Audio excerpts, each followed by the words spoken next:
శ్రీగురుభ్యో నమః. గురుర్బ్రహ్మ గురుర్విష్ణుః గురుర్దేవో మహేశ్వరः గురుస్సాక్షాత్ పరం బ్రహ్మ తస్మై శ్రీ గురవే నమః. వసుదేవసుతం దేవం కంసచాణూరమర్దనం దేవకీ పరమానందం కృష్ణం వందే జగద్గురుం. సర్వోపనిషదో గావో దోగ్ధా గోపాలనందనః పార్థో వత్సః సుధీర్భోక్తా దుగ్ధం గీతామృతం మహత్.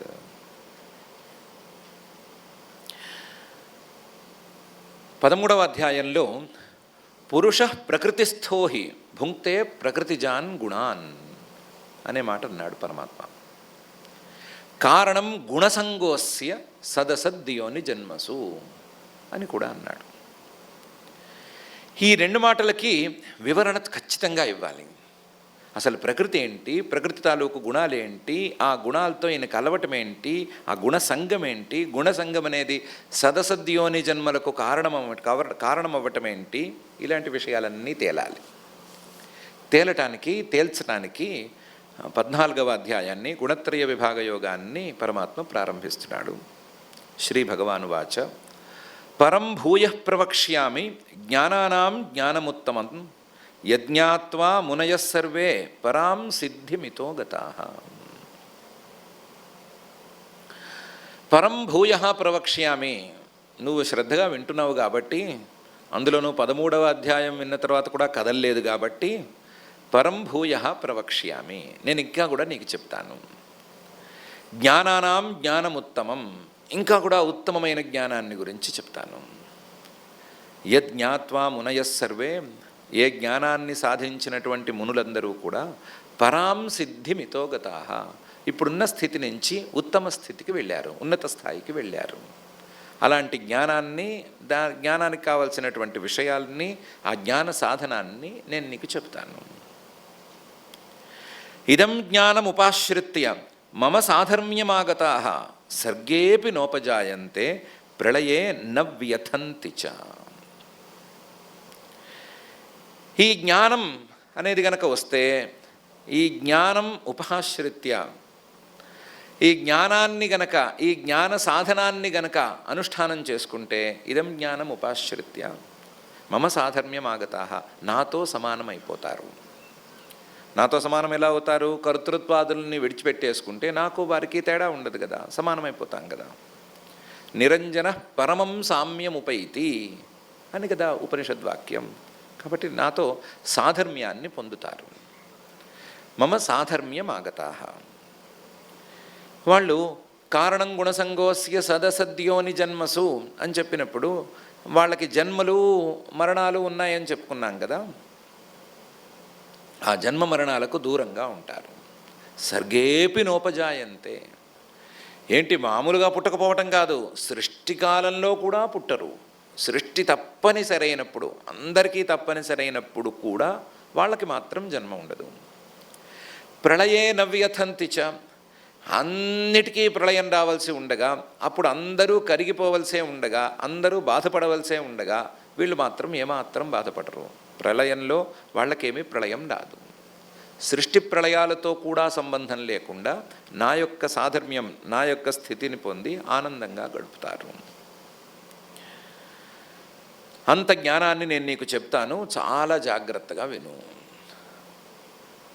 అందులో ఈ కారణం గుణసంగోస్య సదసద్యోని జన్మసు ఒకటి, రెండోది పురుష ప్రకృతిస్థో హి భుంక్తే ప్రకృతిజాన్ గుణాన్ అనేది ఉంది కదా. ఆ ప్రకృతిస్థ జీవుడికి కావలసినటువంటి శరీరం మొదలైనటువంటి భోగ్య వస్తువులు ఎక్కడి నుంచి పుట్టినాయి అనేది ప్రశ్న. ఈ ప్రశ్నకి వేరువేరు కోణాల్లో నేను సమాధానం చెప్పాను, కానీ ఇప్పుడు గుణాలు లేకపోతే మాయా అనే కోణం నుంచి సమాధానం చెప్తాను. కొంచెం కష్టంగా ఉంటుంది, జాగ్రత్తగా విను. మమ యోనిర్మహద్ బ్రహ్మ తస్మిన్ గర్భం దధామ్యహం సంభవ సర్వభూతానాం తతో భవతి భారత.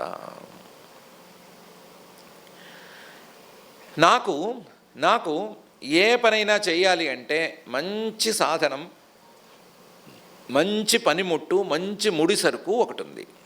ఏంటిది? అజ్ఞానం లేదా మాయ, అవిద్య అనేది.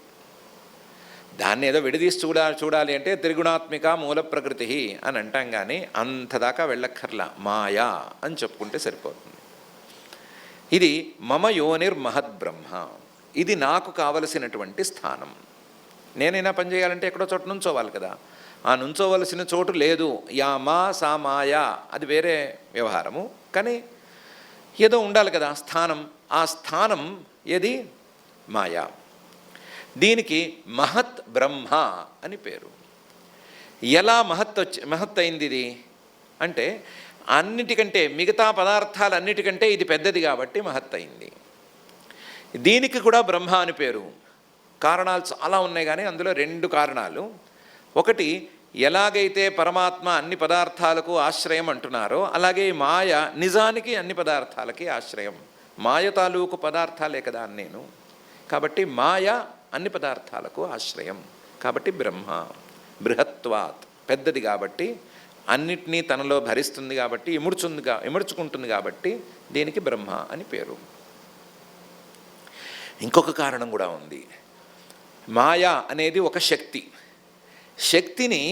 శక్తిని ఎవరు చూపించలేరు, శక్తిని విడిగా చూపించలేరు. ఫలానా వాడికి బాగా కండల శక్తి ఉంది అంటే ఏం కనిపిస్తోంది? కండే కనిపిస్తోంది, కండలో శక్తి కనిపించట్లా.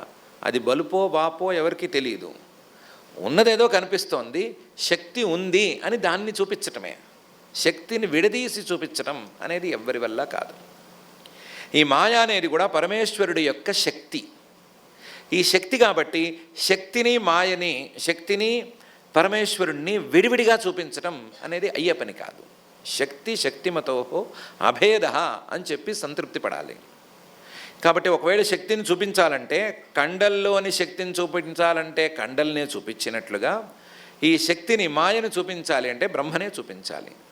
అందువల్ల దానికి పేరు ఏం పెట్టాలి? బ్రహ్మనే పెట్టాలి.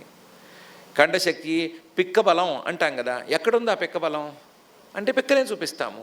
పిక్కని విడిగా తీసి బలాన్ని విడిగా తీసి చూపించమంటే ఎక్కడి నుంచి చూపిస్తాం? పటిక బెల్లంలోంచి పటికని విడిగాను బెల్లాన్ని విడిగాను తీసి చూపించలేం కదా. అలాగే దీన్ని పిక్కలోంచి బలాన్ని విడిగా చూపించలేము. అలాగే ఈశ్వరుల్లోంచి శక్తిని విడిగా తీసి చూపించలేము. కాబట్టి ఈశ్వరవాచక పదంతోనే దాన్ని చెప్పుకోవటం ఉత్తమం. కాబట్టి మహద్ బ్రహ్మ అని ఆ బ్రహ్మవాచక పదంతోనే, బ్రహ్మ అనే పదంతోనే దాన్ని కూడా చెప్పుకోవాల్సిందే అంటున్నాడు పరమాత్మ. మహత్ బ్రహ్మ.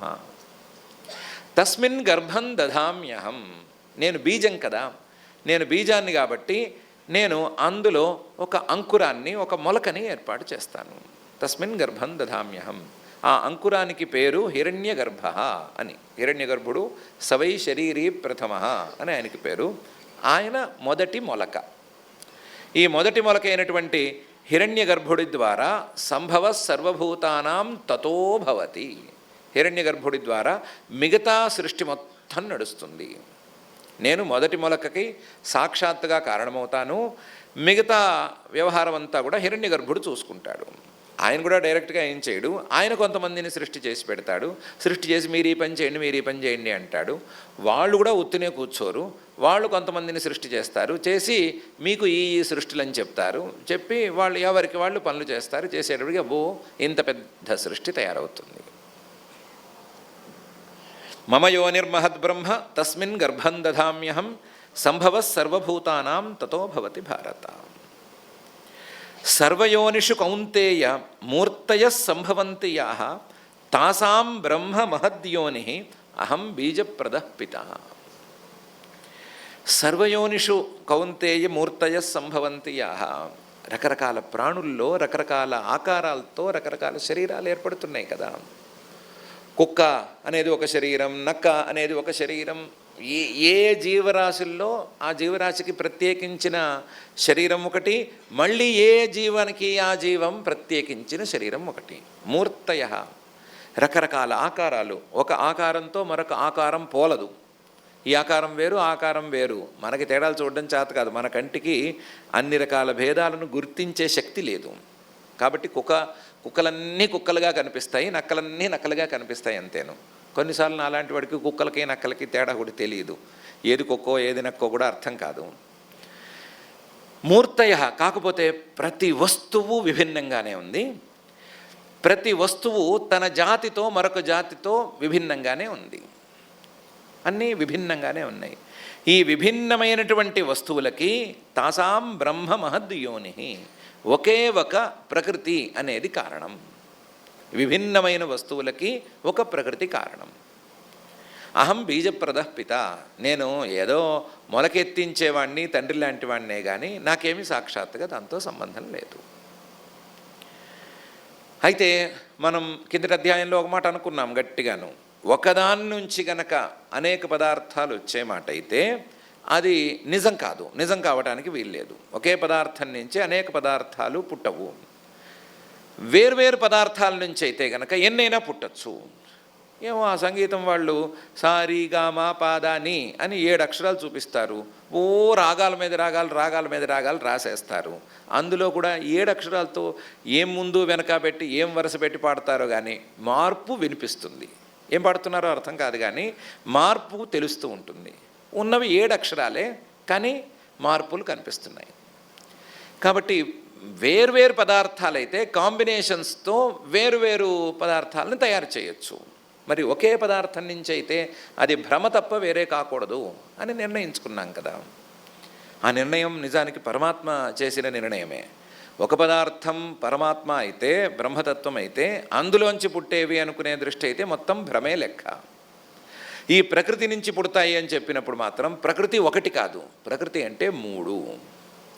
సత్వం రజస్తమ ఇతి గుణా ప్రకృతి సంభవా. మనం అనుకున్న విషయాన్ని ఒకదాన్ని చెప్తున్నాడు, కొత్త విషయాన్ని కూడా కలుపుతున్నాడు. ఈ ప్రకృతిలో 3 గుణాలు ఉన్నాయి. సత్వం రజః తమః ఇతి గుణాః. ఇవి ప్రకృతి సంభవాః,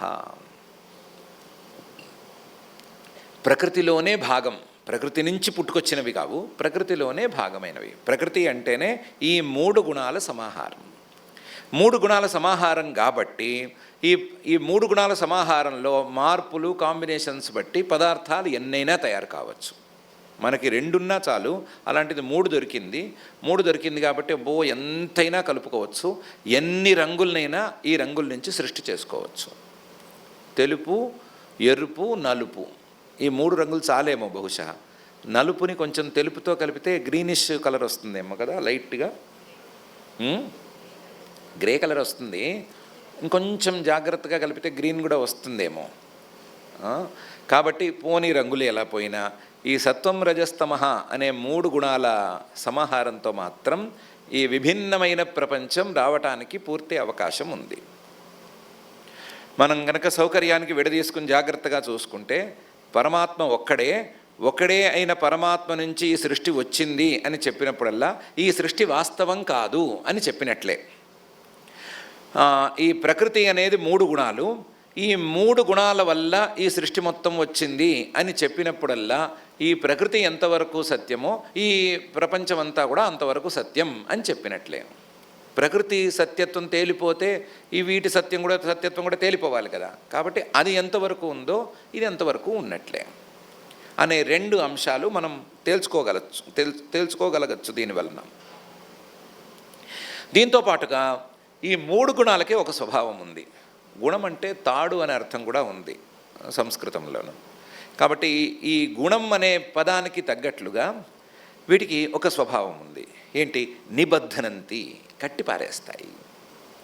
నిబద్ధనంతి మహాబాహో, మహాబాహో నీ బలం ఎంత ఉన్నా, నీ బాహుబలం ఎంత ఉన్నా ఆ గుణాల బలం ముందు ఏమాత్రం చాలదు. ఎవరికైనా సరే, ఎంతటి వారినైనా సరే, ఎంత బలం ఉన్నా సరే ఇవి కట్టేయగలవు. నిబద్ధనంతి మహాబాహో. ఎక్కడ కట్టేస్తాయి? దేహంలో కట్టేస్తాయి. ఎవరిని కట్టేస్తాయి? దేహినం, జీవుణ్ణి కట్టేస్తాయి. నిజానికి అవ్యయం, జీవుడికి ఏ రకమైన వ్యయమూ లేదు. కానీ ఒక దేహాన్ని కట్టేసి ఈ దేహం పుట్టినప్పుడే నువ్వు పుట్టావు పో అంటాయి.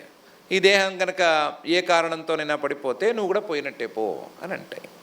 నిబద్ధనంతి మహాబాహో దేహినం అవ్యయం. ఎలా ఇవన్నీ కట్టేస్తాయి, ఎలా ఇవి కారణమవుతాయి, ఎలా జీవుడికి వీటికి సంగం ఏర్పడింది అనే విషయాల్ని చెప్పడానికి పై గ్రంథాన్ని వాడుతున్నాడు.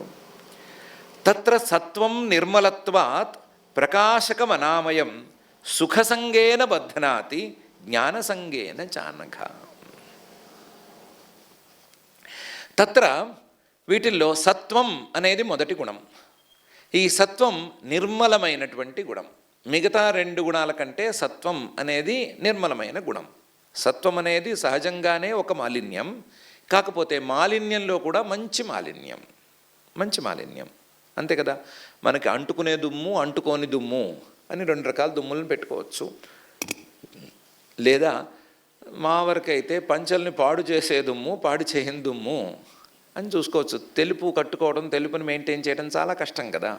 అందుకని ఇలాంటి దుమ్ముల్ని చూసుకోవాలి, ఎక్కడ కూర్చోవచ్చు ఎక్కడ కూర్చోకూడదు అని చూసుకోవాలి, వేరే దారి ఉండదు. అలా మరీ పాడు చేయని దుమ్ము కింద సత్వాన్ని పెట్టుకోవచ్చు. సత్వం నిర్మలం, పూర్తి నిర్మలం కాదు, పరమాత్మ స్వరూపం లాంటి నిర్మలం కాదు, ఇది గుణాల్లో పనికొచ్చే గుణం. సత్వం నిర్మలం. ఇది ప్రకాశకం, జ్ఞానాన్ని అందించేటువంటి గుణం. ఏ జ్ఞానం? పరమాత్మ స్వరూపమైన జ్ఞానం కాదు, మన మనసుల్లో రేగే ఆలోచనలు, ఏదో అందులో పరమాత్మ తాలూకు చైతన్య శక్తి మిణుకుమంటుంది అనుకున్నాం కదా, అలాంటి ఆలోచన రూపంలో ఉండేటువంటి జ్ఞానాన్ని ఈ సత్వగుణం ఏర్పరచగలదు. ప్రకాశకం. అలాగే అనామయం, ఏ రకంగానూ ఇబ్బంది పెట్టదు. సత్వం అనేది మంచి దొంగ లాంటిది. 3 దొంగల కథ ఎప్పుడో ఈ భగవద్గీత చెప్పుకుంటున్నప్పుడే చెప్పుకున్నట్టున్నాము. అది ఒకసారి చూస్తే తెలుస్తుంది. 3 దొంగలు, అందులో మంచి దొంగ ఒక అతను ఉన్నాడు, ఇబ్బంది పెట్టని దొంగ. ఆ ఇబ్బంది పెట్టని దొంగ లాంటిది ఈ సత్వగుణం, ప్రకాశకం అనామయం. ఇదేం చేస్తుంది? సుఖసంగేన బధ్నాతి, సుఖాన్ని ఏర్పరుస్తుంది. ఎలాంటి సుఖం? జడ సుఖం. ఎలాంటి సుఖం? తాత్కాలిక సుఖం. దేనివల్ల వచ్చిన సుఖం? వైషయిక సుఖం. ఎక్కడి నుంచి పుట్టుకొచ్చిన సుఖం? మనసులోంచి పుట్టుకొచ్చినటువంటి సుఖం. అలాంటి సుఖాన్ని ఇది కలిగిస్తుంది, కలిగించి దాంతో కట్టేస్తుంది. జూదంలో గెలుపు కట్టేసినట్టు కట్టేస్తుంది. జూదంలో గెలుపు కట్టేస్తుంది. గెలుపు ఆటలాడిస్తుంది, ఓటమి ఆటలాడిస్తుంది. గెలుపు తమకం ఒక తమకం, ఓటమి తమకం ఇంకో తమకం. జూదం ఆడుతుంటేను గెలిచిన వాడు ఏమనుకోవాలి? ఇంకా గెలుస్తాను కదా, ఇంకా గెలుస్తాను కదా, ఇంకా గెలుస్తాను కదా అని అనుకోవాలి. ఇంకా గెలుస్తాను కదా అని అనుకుని దాంతో కలిసిపోయినట్లుగా ఈ సుఖం ఇంకా ఇంకా వస్తుంది కదా, ఇంకా వస్తుంది కదా, ఇంకా వస్తుంది కదా అని అనిపించేలా చేస్తూ జీవుణ్ణి తనతో కట్టేసుకుంటుంది. సుఖ సంగేన బధ్నాతి. సుఖం, వైషయ సుఖం, చిన్న సుఖం ఇలాంటివి లెక్కలేవు. జూదంలో కూడా ఎంత గెలిచాము అని లెక్కలేదు. ఎంత గెలిచాము, ఈ గెలిచిన దాంతో ఆస్తులు ఏమన్నా కొంటున్నామా అనేది లెక్కలేదు. ఏదో అంటారు కదా, సృష్టిలో ఎవరు కూడా జూదం ఆడి ఆస్తుల్ని గెలిచిన దాఖలాలు లేవు అని అంటారు కదా. బాగా జూదాలు ఆడి బాగా డబ్బులు సంపాదించిన వాళ్ళు ఎవరైనా ఉన్నారా? లేదేమో. ఉన్నవి పోగొట్టుకున్న వాళ్ళు తెలుసు మనకి, ఉన్నది మొత్తం ఊడగొట్టుకున్న వాళ్ళు తెలుసు. వారి ఆస్తి, వారి తండ్రి గారి ఆస్తి అన్నిటినీ మొత్తం నాకించేసిన వాళ్ళని కూడా గురించి కూడా తెలుసు మనకి. కానీ జూదంతో బాగా ఆస్తుల్ని కూడగట్టిన వాళ్ళ సంగతి అయితే తెలియదు, అలాంటి వాళ్ళు తెలియదు. ఇది జూదాన్ని నిర్వహించే వారికి వర్తించదు, జూదం ఆడేవారికి మాత్రమే వర్తిస్తుంది. ఇది సుఖ సంగం. ఈ సుఖ సంగేన బధ్నాతి. ఇంకా ఇంకా ఇంకా ఇంకా కావాలి అనే కోరిక పుట్టిస్తూ కట్టిపారేస్తుంది. అలాగే జ్ఞాన సంగేనచ, జ్ఞానాన్ని కూడా ఏర్పరుస్తుంది. అది కూడా ఒక సంఘం. జ్ఞానం అంటే విషయ జ్ఞానం అని అనుకున్నాం కదా, ఆ విషయ జ్ఞానం అనే దాంతో సంఘం కూడా, విషయ జ్ఞాన సంఘం కూడా ఇబ్బందికరమే. ఆ విషయ జ్ఞాన సంఘంతో ఇది కలుపుతుంది. జ్ఞాన సంగేన చానఘ అని పరమాత్మ అంటున్నాడు. తత్ర సత్వం నిర్మలత్వాత్ ప్రకాశకం అనామయం సుఖసంగేన బధ్నాతి జ్ఞానసంగేన చానఘ అని అంటున్నాడు పరమాత్మ. అనఘ అనే సంబోధనతో నీకు పాపాలు లేవు కాబట్టి నీలో సత్వగుణమే ఎక్కువగా ఉంది. నీకు ఒకవేళ ఉంటే గింటే జ్ఞానము, సుఖము ఇలాంటి సాత్విక విపరిణామాలే తప్ప వేరే విపరిణామాలు లేవు అనే సూచన వెల్లడించాడు. ఎందుకంటే పాపం ఉన్న చోట సత్వం ఉండదు, సత్వానికి పాపానికి పెద్దగా పడదు. కాబట్టి అనఘ అనే సంబోధన దానికి సూచకం అని చెప్పుకోవచ్చు. రెండో గుణం రజోగుణం. రజో రాగాత్మకం విద్ధి తృష్ణాసంగ సముద్భవం తన్నిబధ్నాతి కౌంతేయ కర్మసంగేన దేహినం. రజ రజోగుణం. ఇది రాగాత్మకం. రాగం అనే శబ్దానికి రెండు అర్థాలు మళ్ళీను. ఒకటేమో రాగం కోరిక అని అర్థం, రెండోది ఎరుపు అని అర్థం. ఎరుపు అనే అర్థం కూడా ఉంది రాగ అంటే. ఉపోఢరాగేణ విలోల తారకం అని మంచి శ్లోకం. ఆ శ్లోకంలో రాగ శబ్దానికి ఎరుపు అనే అర్థంలో ప్రయోగం ఉంది. ఈ ఎరుపు ఏం చేస్తుంది అంటే తెల్లటి బట్ట మీద తన ఉనికిని చాటుకుంటుంది. రాగాత్మకం, రంజనాత్మకం. ఇదేం చేస్తుంది? తెల్లటి బట్టని ఎర్రగా మారుస్తుంది. తన ఉనికిని తెల్లబట్ట మీదే చాటుకుంటుంది. అలాగే ఈ రజోగుణం కూడా సత్వగుణం ఉంటేనే తన ఉనికిని చాటుకోగలదు. సత్వగుణం లేనిదే దీనికి ఉనికి లేదు పెద్దగాను. రజో రాగాత్మకం విద్ధి. ఇది ఏ విధంగా మనకు కనిపిస్తుంది అంటే రాగ మామూలు కోరికలా కనిపిస్తుంది. తృష్ణ అనే తీరులో కనిపిస్తుంది. ఏదో మనకి దొరకని విషయం మీద, దొరకని వస్తువు మీద ఉండేటువంటి ఆశ, కొన్ని సందర్భాల్లో తీరని దాహం దాకా ఇది కనిపిస్తుంది తృష్ణ. అలాగే ఆసంగ, ఏదైనా వస్తువు దొరికితే ఆ దొరికిన వస్తువు మీద ప్రీతి అనే రూపంలో కూడా కనిపిస్తుంది. రెండు రకాల స్వభావాలు ఉంటాయి కదా. వస్తువులు దొరికేంత వరకు వాటి వెంట పడటం, దొరికిన తర్వాత ఇంట్లో మూల పారేసేయటం, వాడకుండా పారేసేయటం, మార్కెట్లో వచ్చిన ప్రతి వస్తువు కొనేంత వరకు పోరాడుకోవటం, ఎవరితో వాళ్ళతో వాళ్ళే పోరాడుకోవటం, కొన్న తర్వాత ప్యాకెట్ కూడా విప్పకుండా పారేసేయటం అనే అలవాటు ఒకటి. రెండో అలవాటు, ఏ వస్తువు కొన్నా, ఎన్ని వస్తువులు కొన్నా అన్ని వస్తువుల్ని వాడుకుంటూ ఉండగలగటం అనే రెండవ స్వభావం. ఆ రెండవ స్వభావంలో ఉండేది ఆసంగం. ఆసంగం, ఏ వస్తువు కొన్నా సరే, ఏ వస్తువు వచ్చినా సరే ఆ వస్తువు మీద ప్రీతి, ప్రేమ అనేటువంటి తీరు. ఇవన్నీ కూడా రజోగుణం తాలూకు ప్రభావాలు. రజోగుణ తృష్ణాసంగ సముద్భవం. ఈ తృష్ణాసంగాలకి మూల కారణం ఈ రజోగుణం అనేటువంటి గుణం. తన్నిబధ్నాతి కౌంతేయ, ఇది మంచిదేం కాదు, ఇది ఎర్రతాడంతేను. ఏం చేస్తుంది? కర్మసంగేన దేహినం బధ్నాతి. ఈ రజోగుణానికి ప్రధానమైన ప్రభావం క్రియ. ఎందుకంటే వెనకాలన్నది కోరిక కదా. కోరిక ఉంటే ఉత్తనే కూర్చోలేరు, తోసేస్తుంది. అది తోసేసేసరికి ఏదో క్రియ మొదలవుతుంది. ఆ క్రియతో క్రియలు చేయటం ద్వారా, క్రియలని చేయించటం ద్వారా దేహినం బధ్నాతి, శరీరం ఉన్నటువంటి ఈ జీవుణ్ణి తనలో కలిపి కట్టేస్తుంది, లేదా దేహంతో కలిపి కట్టేస్తుంది. మూడోది తమోగుణం. తమస్త్వజ్ఞానజం విద్ధి మోహనం సర్వదేహినాం ప్రమాదాలస్య నిద్రాభి తన్నిబధ్నాతి భారత అని పరమాత్మ అంటున్నాడు. తమస్తు అజ్ఞానజం. నిజానికి మూడు గుణాలు అజ్ఞానంతో వచ్చిన గుణాలే కానీ తమస్సులో అజ్ఞానం తాలూకు ప్రభావం ఎక్కువగా కనిపిస్తుంది. అజ్ఞానం తాలూకు ప్రభావం అంటే ఏంటి? అజ్ఞానం అనే పదంలోనే ఆ ప్రభావం కనిపిస్తోంది. అజ్ఞానం అంటే జ్ఞాన విరోధి. జ్ఞానం ఉన్న చోట తానుండదు, తాను ఉన్న చోట జ్ఞానాన్ని ఉండనివ్వదు. జ్ఞానం అనేది గనక వస్తే తాను హుళక్కి అయిపోతుంది. అది అజ్ఞానం యొక్క స్వభావం. ఆ స్వభావం తమో గుణంలో ఎక్కువగా కనిపిస్తుంది. కాబట్టి తమస్తు అజ్ఞానజం, అజ్ఞానం తాలూకు స్వభావాన్ని ఎక్కువగా చూపించేటువంటి గుణం. అజ్ఞానజం విద్ధి. మోహనం సర్వదేహినాం, అందరినీ వ్యామోహపరుస్తుంది. ఈ తమో గుణం రెండు రకాలు. మొత్తం చిమ్మ చీకటి లేదా మసక చీకటి. చిమ్మ చీకటి ఉంటే అదొక పద్ధతి, మసక చీకటి అంటే ఇంకో పద్ధతి. చిమ్మ చీకటిలో ఏమీ ఉండదు. ప్రమాదాలస్య నిద్రాభి, ఏదో అది అక్కడే వచ్చిందిగా, ప్రమాదాలస్య నిద్రాభి.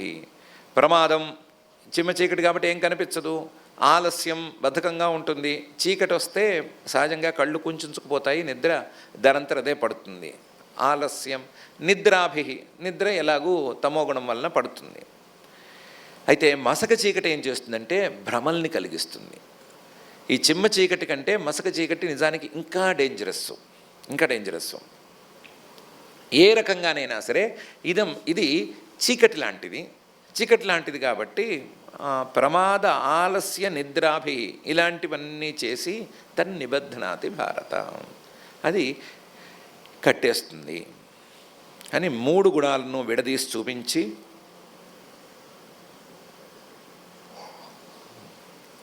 మూడు గుణాల తాలూకు స్వభావాలను చూపించి 3 గుణాలతో దేహి జీవుడికి ఉండేటువంటి బంధనం అనేదాన్ని సంక్షిప్తంగా 3 శ్లోకాల్లో చెప్పాడు.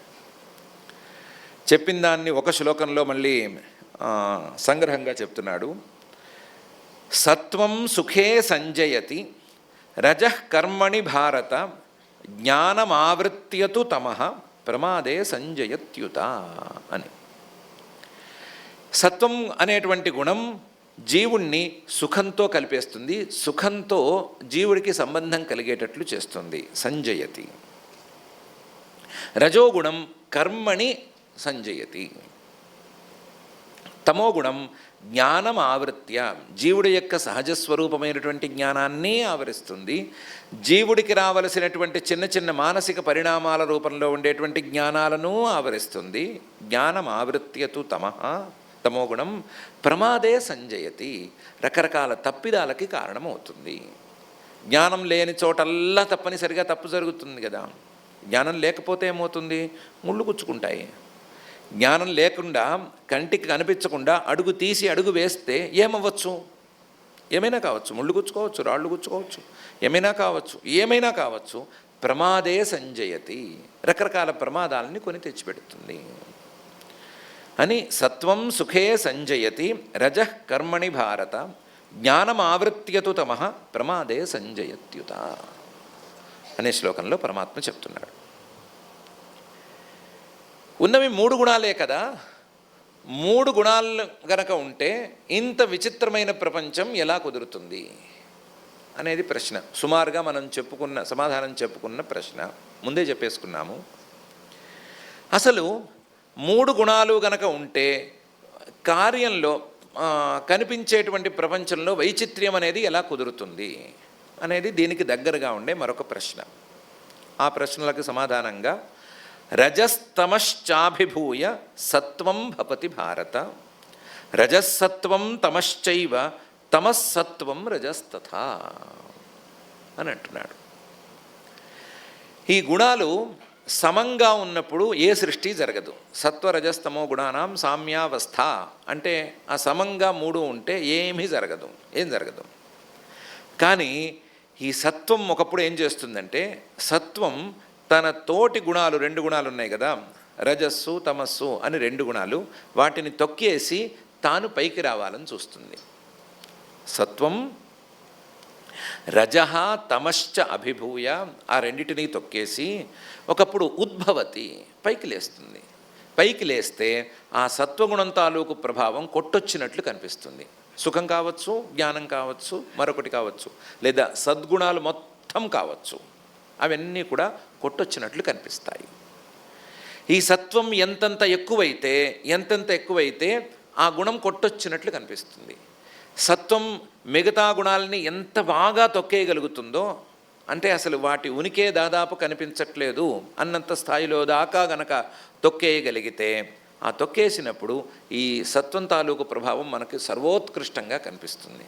కొంతమంది తాలూకు సుఖం చాలా గొప్పగా ఉంటుంది, ఏమున్నా ఏం లేకపోయినా పచ్చడి మెతుకులు తిన్నా చాలా ఆనందంగా ఉన్నారనిపిస్తుంది కదా. కొంతమంది మహర్షులు వాళ్ళు ఉన్నారు, వాళ్ళకి ఏమైనా సరే మొత్తం విషయాలు తెలిసిపోతున్నాయి, సర్వజ్ఞులుగా ఉన్నారు అని అనిపిస్తుంది కదా. వాళ్ళలో ఈ సత్వగుణం తాలూకు ఉద్బోధ అనేది ఎక్కువ ఉంటుంది. రజోగుణం తమోగుణం ఆ రెండింటినీ వాళ్ళు తొక్కి పెట్టగలుగుతారు. ఎప్పటికైనా సరే సత్వం గనక మిగతా 2 గుణాలని తొక్కి తాను పైకి లేస్తే సత్వగుణం తాలూకు ప్రభావాలు ప్రస్ఫుటంగా కనిపిస్తాయి. ఈ పని సత్వగుణం మాత్రమే చేయలేదు, మిగతా 2 గుణాలు కూడా చేయగలవు. ఒకవేళ గనక రజోగుణం సత్వగుణాన్ని తమోగుణాన్ని తొక్కిపెట్టేసి తాను గనక పైకి తేలితే, ఆ పైకి తేలినందుకు ప్రతిగా ఈ తృష్ణ, ఆసంగ, కామ, క్రోధ, లోభ, భయం ఇలాంటి గుణాలన్నీ కనిపిస్తాయి. ఇవన్నీ అప్పుడు కనిపిస్తాయి. ఇదే రజస్సత్వం తమశ్చైవ, రజోగుణం సత్వగుణాన్ని తమోగుణాన్ని అభిభూయ ఉద్భవతి అనే పరిస్థితి ఉంటే, తమోగుణం కూడా ఈ పని చేయగలదు. సత్వం రజః ఈ రెండింటినీ తొక్కేసి తాను పైకి లేవగలదు. అలా పైకి లేచినప్పుడు, తమోగుణం పైకి తేలినప్పుడు ఈ ప్రమాదాలస్య నిద్రాభి ఇలాంటి పనులన్నీ జరుగుతాయి. ఇవన్నీ జరుగుతాయి. కాబట్టి రజస్తమశ్చాభిభూయ సత్వం భవతి భారత, రజస్సత్వం తమశ్చైవ తమస్సత్వం రజస్తథా అని పరమాత్మ అంటున్నాడు. ఈ 3 గుణాల్లో ఏ గుణమైనా సరే మిగతా 2 గుణాలని తొక్కేసి పైకి వస్తూ ఉంటేనే పనులు జరుగుతాయి. ఆ తొక్కేయటంలో ఎంత మేరకు తొక్కింది అనే లెక్క వస్తుంది కదా. అస్సలు ఏమాత్రం కనిపించకుండా ఏదో 0.1%లో ఉంచిందా, లేకపోతే 99 మాత్రమే ఉంచి 99 మిగతా రెండింటినీ ఉంచి 1 పాయింటే తాను ఉన్నట్టు చూపిస్తోందా, ఇలాంటివన్నీ చాలా కాంబినేషన్స్ వస్తాయి కదా. ఆ కాంబినేషన్స్ బట్టి ఈ సాత్విక గుణమైనటువంటి సుఖంలోనూ లేకపోతే జ్ఞానంలోనూ వీటిల్లోనూ రకరకాల మార్పులు చోటు చేసుకుంటాయి. ఇంకా ప్రపంచంలో ఉండేటువంటి సాత్విక పదార్థాలన్నిటిలోనూ భేదాలు దీనివల్లనే రావాలి, దీనివల్లనే వస్తాయి. ఇందులో సత్వగుణం పనిచేస్తోంది లేదా సత్వగుణం అనేది పైకి తేలింది అనేది మనకెలా తెలుస్తుంది? సర్వద్వారేషు దేహేస్మిన్ ప్రకాశ ఉపజాయతే జ్ఞానం యదా తదా విద్యాత్ వివృద్ధం సత్వమిత్యుత. సర్వద్వారేషు మన శరీరంలో ద్వారాలు ఉన్నాయి కదా, జ్ఞానద్వారాలు, ఇంద్రియాలు ఉండేటువంటి స్థానాలు. ఆ జ్ఞానద్వారాలలో దేహేస్మిన్ ప్రకాశ ఉపజాయతే, చక్కటి జ్ఞానం కలుగుతుంది. కళ్ళు తెరిస్తే సరిగ్గా వస్తువు కనిపిస్తుంది. చెవులకి కావలసిన మంచి శబ్దం వినిపిస్తుంది. కొంతమంది వెరైటీ వాళ్ళు ఉంటారు, వాళ్ళకి మిగతావన్నీ వినిపించవంటారు. వాళ్ళని ఏమైనా ఒక్క మాట అంటే మాత్రం చక్కగా వినిపిస్తుంది. అలాంటి వెరైటీ శ్రోతలు కూడా ఉంటారు. ఏమైనా ఒక్క మాట అంటే మాత్రం కస్సుమని లేచేట్టుగా వినిపిస్తుంది. మిగతా ఏమిటో శబ్దాలు వినిపించవు, నాకు సరిగ్గా వినబడలేదంటారు, వినిపించట్లేదంటారు. అలా కావలసినటువంటి శబ్దం వినిపించటం అనేది జరుగుతుంది. అలా ఏ ఇంద్రియానికి ఆ ఇంద్రియం సర్వద్వారేషు దేహేస్మిన్ ప్రకాశ ఉపజాయతే, జ్ఞానం అనేది కలుగుతుంది. ఆ జ్ఞానం యదా భవతి, ఆ జ్ఞానం అనేది దానిలో ఉండే క్వాలిటీ, రెండింటినీ చూసుకోవాలి. జ్ఞానం అనేది ఉత్తినే జ్ఞానం వేరు, అందులో మనకి స్పష్టత వేరు, ఇవన్నీ తెలుస్తూ ఉంటాయి కదా. ఆ క్లారిటీ అనే దాన్ని కూడా దృష్టిలో ఉంచుకుంటే జ్ఞానం యదా తదా విద్యాత్ వివృద్ధం సత్వమిత్యుత, సత్వం అనేది పెరుగుతోంది, సత్వం అనేది పై చేయి సాధించింది అని తెలుసుకోవచ్చు. మహర్షులు మహానుభావులు ఇంకా చెప్పాలంటే కపిల మహర్షి దాకా గనక వెళితే మనం ఈ సత్వం అనేది పూర్తి తారాస్థాయికి చేరుకుంది. చేరుకునేసరికి వారి జ్ఞానం పూర్తిగా స్పష్టంగా ఉంటుంది. పదార్థాన్ని పదార్థంగా వాళ్ళు చూడగలరు. దేన్ని ఎలా చూడాలో, దేనికి ఏది మూలమో దేనికి ఏది మూలకమో దాన్ని స్పష్టంగా గమనించగలరు అనే స్థాయి జ్ఞానం కూడా వాళ్ళకు ఉంటుంది. మనకి కళ్ళు తెరిస్తే ఏదో ఎదురకుండా కనిపించే కొండ పెంకు, కొండ ముక్క ఇవి కనిపిస్తాయి. తేడా సత్వగుణం తాలూకు తేడా తాలూకు తేడా. అదే రజోగుణం తాలూకు ప్రవృద్ధి అంటే ఎలా తెలుస్తుంది? లోభ ప్రవృత్తి ఆరంభ కర్మణాం అశమః స్పృహ రజస్యేతాని జాయంతే వివృద్ధే భరతర్షభ. మామూలుగా ఇందాక చెప్పుకున్నటువంటి రజో రాగాత్మకం, రాగ తృష్ణ ఆసంగ ఇవన్నీ రజోగుణం తాలూకు పిల్లలు, లెక్కలేదు. రజోగుణం తాలూకు అసలు హీరోలు ఎవరంటే లోభ, పరద్రవ్యాన్ని లాగేసుకోవాలి అనేటువంటి కోరిక. ప్రవృత్తి ఎప్పుడు ఏదో ఒక కొత్త ప్రాజెక్టు మొదలుపెట్టడం, కొత్త పని మొదలుపెట్టడం. ఆరంభ కర్మణాం, ఎప్పుడు పనులు ఏవో ఒక పనులు మొదలుపెట్టి చేస్తూనే ఉండటం. కర్మణాం అశమః, ఎప్పుడు చేస్తున్న పనులను ఆపకపోవటం. లేదా మనసులో అశాంతి, ఏదో గందరగోళం, ఏదో ఆందోళన, చికాకు అని ఉంటుంది కదా. అవన్నీ కూడా రజస్యేతాని జాయంతే వివృద్ధే. రజోగుణం బాగా ప్రవృద్ధి చెందుతుంటే అనుకోవచ్చు భరతర్షభ. రజోగుణం ప్రవృద్ధి చెందుతుంటే క్రియల తాలూకు కారణాలు ఇవన్నీ కూడా ప్రస్ఫుటంగా కనిపిస్తాయి. లోభాన్ని మనం వేరే దోషంగా చూస్తున్నాం కానీ లోభమేం లేదు, ఒక క్రియకి కారణం. ఏ క్రియకి కారణం? దొంగతనానికి కారణం. లోభం అంటే పక్కవాడి ద్రవ్యాన్ని లాక్కోవాలనే కోరిక కదా. ఆ లాక్కుంటే దాని పేరేంటి? దొంగతనం. లోభం దోషంగా మనకు కనిపిస్తోంది కానీ ఒక క్రియకి కారణం అవుతోంది. అలాగే ప్రవృత్తి, అది కూడా క్రియకు కారణమవుతోంది. కర్మణాం ఆరంభ, క్రియలకు కారణమవుతోంది. కర్మణాం అశమః, క్రియలకు కారణమవుతుంది. స్పృహ కూడా ఒకటి ఉన్నట్టుంది కదా. స్పృహ ఏదో సామాన్యమైనటువంటి కోరిక కానీ తృష్ణ కానీ ఇవన్నీ కూడా ఏదో ఒక క్రియకి కారణమవుతున్నాయి. కాబట్టి క్రియలకు కారణమైనటువంటి భావాలు క్రియలు ప్రస్ఫుటంగా కనిపించినప్పుడల్లా రజోగుణం ప్రవృద్ధి చెందుతోంది అనే విషయాన్ని తెలుసుకోవచ్చు. ఇంకా కూడా చాలా ఇందులో తేల్చుకోవాల్సిన విషయాలు ఉన్నాయి. క్రియల్లో కూడా మంచి క్రియలు ఏమైనా ఉంటే మంచి క్రియల ఉత్పత్తి ఎలా జరుగుతుంది అని అడగాలి. మంచి క్రియలు ఎలా పుడతాయి అని. అప్పుడు దానికి సమాధానం ఏం చెప్పుకోవాలంటే ఈ సత్వము రజస్సు కలిసిపోయి కొంత ఒకదానికి ఒకతో పోట్లాడుకుంటూ కూడా కలిసిపోయి కొంత పనిచేస్తున్నాయి అని దాన్ని తేల్చుకోవాలి. మరీ నిషిద్ధమైన క్రియలు ఎలా వస్తున్నాయి అంటే ఈ రజోగుణం తమోగుణంతో ఎక్కువ కలిసిపోయినప్పుడు అలా జరుగుతోంది అని చెప్పాలి. అవన్నీ కూడా కాంబినేషన్స్కి సంబంధించిన వ్యవహారాలే అని చెప్పుకున్నట్లే మనం. రజస్యేతాని జాయంతే వివృద్ధే భరతర్షభ. భరతర్షభ, భరతవంశంలో శ్రేష్ఠుడా, మీకు రజోగుణం చాలా తక్కువ, సాత్వికమైన ప్రవృత్తే ఎక్కువ మీకు. మీ వంశంలో అందరికీ కాదు, మీ వంశంలో శ్రేష్ఠుడైనటువంటి నువ్వు, మీ అన్నగారు ధర్మరాజు గారు, ఇలాంటి వాళ్ళకి, లేదా భీష్ముడు, ఇలాంటి వాళ్ళకి రజోగుణ ప్రభావం చాలా తక్కువ.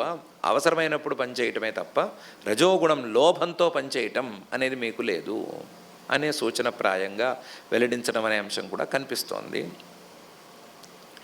తమోగుణానికి వచ్చేసరికి అప్రకాశోప్రవృత్తిశ్చ ప్రమాదో మోహ ఏవచ తమస్యేతాని జాయంతే వివృద్ధే కురునందన అని దాని యొక్క ప్రభావం. అప్రకాశ, ఏమీ తెలియదు, ఏమర్థం కాదు. అప్రవృత్తిశ్చ, లేవాలని అనిపించదు, అసలు ప్రవృత్తి అనేదే కలగదు. ప్రమాద, ఒకవేళ లేచినా ఏదో ఒక తప్పు ప్రమాదం అనేది జరుగుతూ ఉంటుంది. అడుగు నిలబడదు, అడుగు తడబడుతూ ఉంటుంది. మోహ ఏవచ, రకరకాల వ్యామోహాలు ఒకదాని వెంట ఒకటి కలుగుతూ ఉంటాయి. పనికొచ్చే వ్యామోహాలు కావు, పనికిరాని వ్యామోహాలే కలుగుతాయి. తమస్యేతాని జాయంతే వివృద్ధే. తమోగుణం బాగా గనక పెరిగితే, తమోగుణం గనక వివృద్ధి చెందితే ఇవన్నీ జరుగుతాయి. కురునందన, కురువంశంలో పుట్టినటువంటి మహానుభావ, మీ వంశంలో అందరికీ దాదాపుగా తమోగుణ ప్రభావం తక్కువ, దాదాపుగా అందరికీ తక్కువ. కానీ తమోగుణం పెరిగితే ఈ స్వభావాలన్నీ బాగా కనిపిస్తాయి. అప్రకాశోప్రవృత్తిశ్చ ప్రమాదో మోహ ఏవచ తమస్యేతాని జాయంతే వివృద్ధే కురునందన. ఈ సత్వగుణం ప్రభావం కావచ్చు, రజోగుణం ప్రభావం కావచ్చు, తమోగుణం ప్రభావం కావచ్చు, ఇవన్నీ ఎప్పుడు కనిపిస్తాయి అంటే జీవితమంతా కూడా కనిపిస్తాయి. జీవితమంతా కూడా ఇదే స్వభావంతో ఉంటుంది, ఇదే స్వభావంతో ఉంటుంది. చిన్నప్పుడు పసిపిల్లల్ని చూసినా సరే మనం వెతుక్కోవచ్చు. యాక్టివ్గా ఉండే పిల్లలు, బాగా నిద్రపోతున్న పిల్లలు, లేకపోతే లేచిన దగ్గర నుంచి బాగా యాక్టివ్గా ఉండేవాళ్ళు, కాస్తంత మన్ను తినపాములే ఉండేవాళ్ళు అక్కడే కనిపిస్తారు, అక్కడే కనిపించిపోతారు. పెద్దవాళ్ళు చూసి వీడు బద్ధకస్తుడు అని పేరు అప్పుడే పెడతారు. తర్వాత మార్పులు చోటు చేసుకోవచ్చు, కానీ అక్కడి నుంచి కనిపిస్తాయి. పసితనం నుంచే ఈ గుణాల తాలూకు ప్రభావాలన్నీ కనిపిస్తాయి. అల్లరి చేయటంలో కూడా మంచి అల్లరి, పిచ్చి అల్లరి, ఇలాంటివన్నీ అన్ని రకాలవి, అన్నీ కూడా ఈ గుణ ప్రభావాలు పసితనం నుంచి కనిపిస్తాయి. పసిపిల్లల్లో చెప్పుకుంటే కేసు ఉండదు, కంప్లైంట్ ఉండదు కాబట్టి చెప్పుకోవటం. అందరిలో అన్ని దశల్లోనూ కనిపిస్తాయి, అన్ని రకాల వయసుల్లో వాళ్ళలోనూ అన్నీ కనిపిస్తాయి. ఏమీ సందేహం అక్కర్లేదు. అన్నీ ఒకదాని వెంట ఒకటి కనిపిస్తాయి, ఒకదాంతో ఒకటి కలిసిపోయి మరీ కనిపిస్తాయి, ఒకదానికొకటి పొంతన ఉండకపోయినా కనిపిస్తాయి. చాలా మంచివారు కానీ ఎవరితోనూ పడదు అని అందరికీ కనిపిస్తుంది, ఏమీ డౌట్ లేదు. చాలా మంచివారు అని ఎవరు చెప్పాలి? వాళ్ళు చెప్పాలి. ఎవరితో పడదు అని ఏమని చెప్పాలి? మొత్తం ప్రపంచం అంతా చెప్పాలి అని. ఇలాంటివన్నీ చాలా కనిపిస్తాయి. ఈ గుణాల ప్రభావాలని మనం వెతుక్కోక్కర్లేదు జీవితంలోనూ. కానీ పరమాత్మ ఏమంటున్నాడంటే జీవితం దాటి మరొక శరీరంలోకి వెళ్ళటానికి కూడా ఇవే కారణాలు అవుతాయి. యదా సత్వే ప్రవృద్ధేతు ప్రళయం యాతి దేహభృత్ తదోత్తమ విదాం లోకాన్ అమలాన్ ప్రతిపద్యతే. సత్వే ప్రవృద్ధే, సత్వం గనక పెరిగితే, సత్వం గనక బాగా వృద్ధి చెందితే, ఆ సత్వాన్ని పెంచుకుని ఎవరైనా సరే మరణిస్తే ప్రళయం యాతి దేహభృత్, ఒక శరీరాన్ని విడిచిపెట్టి మరొక శరీరాన్ని గనక అందుకుంటే అప్పుడు తదా ఉత్తమ విధాం లోకాన్ అమలాన్ ప్రతిపద్యతే. చాలా ఎక్కువ మంచి జ్ఞానం ఉన్నవారు ఉంటారు కదా, అలాంటి వాళ్ళు పొందవలసినటువంటి లోకాలను పొందుతాడు. ఎవరో ఉత్తమ వ్యక్తి ఎవరో కాదు, వీడే. ఎందుకంటే సత్వాన్ని బాగా జీవితం అంతా పెంచుకుంటేనే కదా అది చివరిలో కూడా ఉంటుంది, చివరిలో కూడా పెరిగి ఉంటుంది. సత్వం పెరిగితే సహజంగానే జ్ఞానం అబ్బుతుంది కదా. కాబట్టి అదే జ్ఞానాన్ని పొందిన వారు వెళ్ళవలసినటువంటి నిర్మలమైన లోకాలకు చేరుకుంటాడు. తదా ఉత్తమ విధాం లోకాన్ అమలాన్ ప్రతిపద్యతే. రజసి ప్రళయం గత్వా కర్మసంగిషు జాయతే తథా ప్రలీనస్తమసి మూఢయోనిషు జాయతే. రజసి ప్రళయం గత్వా, రజోగుణాన్ని జీవితం అంతా బాగా పెంచుకుని చివరి క్షణాల్లో కూడా అదే రజోగుణాన్ని ఉంచుకుంటే మళ్ళీ కర్మసంగిషు జాయతే, క్రియలతో సంబంధం ఉండేటువంటి జన్మలలో పుడతాడు. ఏవైనా కావచ్చు, వాటికి పేర్లు మనకి తెలియవు, కానీ క్రియలు ఎక్కువగా ఉండేటువంటి జన్మల్లో కలుగుతాడు. తథా ప్రలీనస్తమసి, తమోగుణాన్నే బాగా పెంచుకుని చివరి క్షణం వరకు తమోగుణంతోనే ఉంటే మూఢయోనిషు జాయతే, పెద్దగా జ్ఞానం లేని జంతుజాలంలో పుడతాడు. మూఢయోనులు అంటే జ్ఞానంతో పెద్దగా అవసరం లేని జంతువులు, ఏదో వాటికి సహజంగా వచ్చేటువంటి జ్ఞానం, తిండికి వాటికి పనికొచ్చేటువంటి జ్ఞానం, అలాంటి కనీసపు జ్ఞానం మాత్రమే ఉండేటువంటి ప్రాణుల్లో పుడతాడు. మూఢయోనిషు జాయతే. ఇది తప్పులు చేయటము, పుణ్యాలు పాపాలు దానికి సంబంధం లేని వ్యవహారం. ఇది పుణ్యపాపాలను గురించి మనం మాట్లాడుకోవట్లేదు. కేవలం సాత్విక ప్రవృత్తిని జన్మంతా అలవర్చుకుంటే సాత్వికమైన ప్రవృత్తి ఉన్నవారు చేరవలసిన ఉత్తమ లోకాలకు చేరుతాడు. రాజస ప్రవృత్తిని అలవర్చుకుంటే అలాంటి వాళ్ళ చోటకే చేరతారు. తామస ప్రవృత్తిని అలవర్చుకుంటే మాత్రం ఏ చెట్టు చేమో గొడ్డు గోదాగానో పుట్టవలసిన అవసరం రావచ్చు. ఇది పుణ్యపాపాలతో సంబంధం లేని గుణాలతో మాత్రమే సంబంధం ఉన్న వ్యవహారం. కర్మణ సుకృతస్యాహు సాత్వికం నిర్మలం ఫలం, రజసస్తు ఫలం దుఃఖం, అజ్ఞానం తమసః ఫలం అని దీన్నే ఇంకొక తీరులో చెప్తున్నాడు. ఒకవేళ గనక మనం చేసే ప్రతి పనిలోనూ ఈ సత్వగుణమో రజోగుణమో తమోగుణమో ఏదో ఒక గుణం తాలూకు ప్రభావం ఉండి తీరే మాట అయితే, ఉంటుంది అనే మాట ఖాయమైతే, మన క్రియల్లో కూడా ఉంటుంది కదా. క్రియల్లో కూడా అలాగే ఉండేట్లయితే సత్వగుణంతో చేసేటువంటి క్రియ సాత్వికంగా మంచిగా ఉండాల్సిందే కదా. సాత్వికంగా మంచిగా సత్వగుణంతో చేసేటువంటి క్రియకు పేరేంటి? సుకృతం, పుణ్యం అని పేరు. కాబట్టి కర్మణ సుకృతస్యాహు, సత్వగుణంతో చేసేటువంటి క్రియ సుకృతం అనేదానికి సాత్వికం నిర్మలం ఫలం, సాత్వికమైన ఫలం, దానికి తగ్గట్లుగానే సాత్వికమైన ఫలం, అలాగే నిర్మలంగా ఏ రకమైన దోషము లేకుండా ఉంటుంది. ఒకవేళ కనుక రజోగుణంతో ఏమైనా పనిచేస్తే, రజోగుణం అని దానితో ఏం జరుగుతుందన్నారు? లోభం లాంటిది వస్తుందన్నారు. లోభంతో పని ఏమవుతుంది? దొంగతనమే అవుతుంది. ఆ దొంగతనం అయితే రజసస్తు ఫలం దుఃఖం, రజస్సుతో చేసేటువంటి రజోగుణ ప్రభావంతో చేసేటువంటి పనులకు దుఃఖం ఫలితం అవుతుంది. దొంగతనం చేస్తే ఎప్పటికీ సుఖం ఉండదు అని అంటారు. ఏమో పెద్దగా ప్రయత్నించి చూడలేదు, చిన్నప్పుడేవో చేసిన దొంగతనాలు తప్ప తర్వాత ఎక్కువ ట్రై చేయలేదు. కానీ దొంగతనం కొంచెం టెన్షన్ అంటారు. చిన్నప్పుడు టెన్షన్ పడ్డ దాఖలాలు గుర్తులేవు.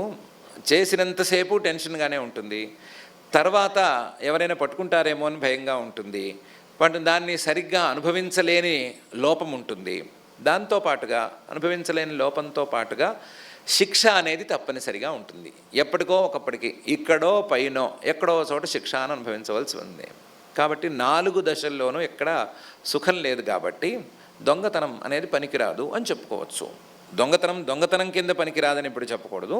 రజోగుణం వలన వచ్చిన క్రియ కాబట్టి, రాజస క్రియ కాబట్టి, దానికి దుఃఖం ఫలితం కాబట్టి పనికిరాదు అని చెప్పుకోవాలి. అజ్ఞానం తమసః ఫలం, తమోగుణంతో రిస్క్ ఏం లేదు. తమోగుణంతో ఏ క్రియ చేసినా సరే హాయిగా అజ్ఞానం అనేది వస్తుంది. అజ్ఞానం అనేది పరమసుఖం అనే వాదన ఉంది కదా. ఏమీ తెలియకపోతేనే అదేదో చాలా ఇగ్నరెన్స్ ఈజ్ ఎ బ్లిస్ అని ఏదో రకరకాలుగా చెప్తారు కదా. అజ్ఞానం అనేది ఒక వరం అని అనుకునే వాళ్ళు ఉన్నారు కదా. ఆ వరం ఏదో దక్కుతుంది. అజ్ఞానం తమసః ఫలం, అజ్ఞానం అనే దానివల్ల ఉపయోగం ఏమీ లేదు. 2 రకాల నిద్రలు చూడొచ్చు మనం. 2 రకాల నిద్రలు చూడొచ్చు. ఒకటి బాగా అలసిపోయి పడుకున్నవాడి నిద్ర. రెండో నిద్ర తాగరాని ద్రవాలని తాగి పడుకున్నవాడి నిద్ర. ఈ రెండిటికి తేడా ఉందా? చాలా తేడా ఉంది. అలసిపోయి పడుకున్నవాడు చాలా ప్రశాంతంగా పడుకుంటాడు. నిద్రపోతే వాడి మొహం మనం చూస్తేనే ప్రశాంతత కనిపిస్తూ ఉంటుంది.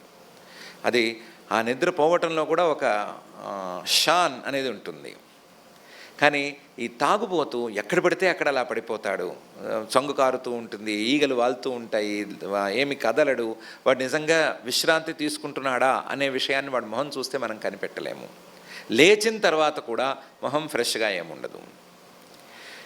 రెండు నిద్రలే అయినప్పుడు రెండు నిద్రలకి తేడా ఎందుకు వచ్చింది అనేది ప్రశ్న. ఎందుకు వచ్చింది? వాటి కారణాల వల్ల వచ్చింది. మొదటిది అది సుషుప్తి అనేది మానసిక శ్రమ వలన కలుగుతుంది. ఆ మానసికమైన శ్రమ ఎవరు ఎంత చేశారు, ఎవరి మనస్సు యొక్క బలం ఏంటి, ఇవన్నీ తేల్చుకోవాల్సిన విషయాలు, వేరే సందర్భంలో తేల్చుకోవాల్సిన విషయాలు.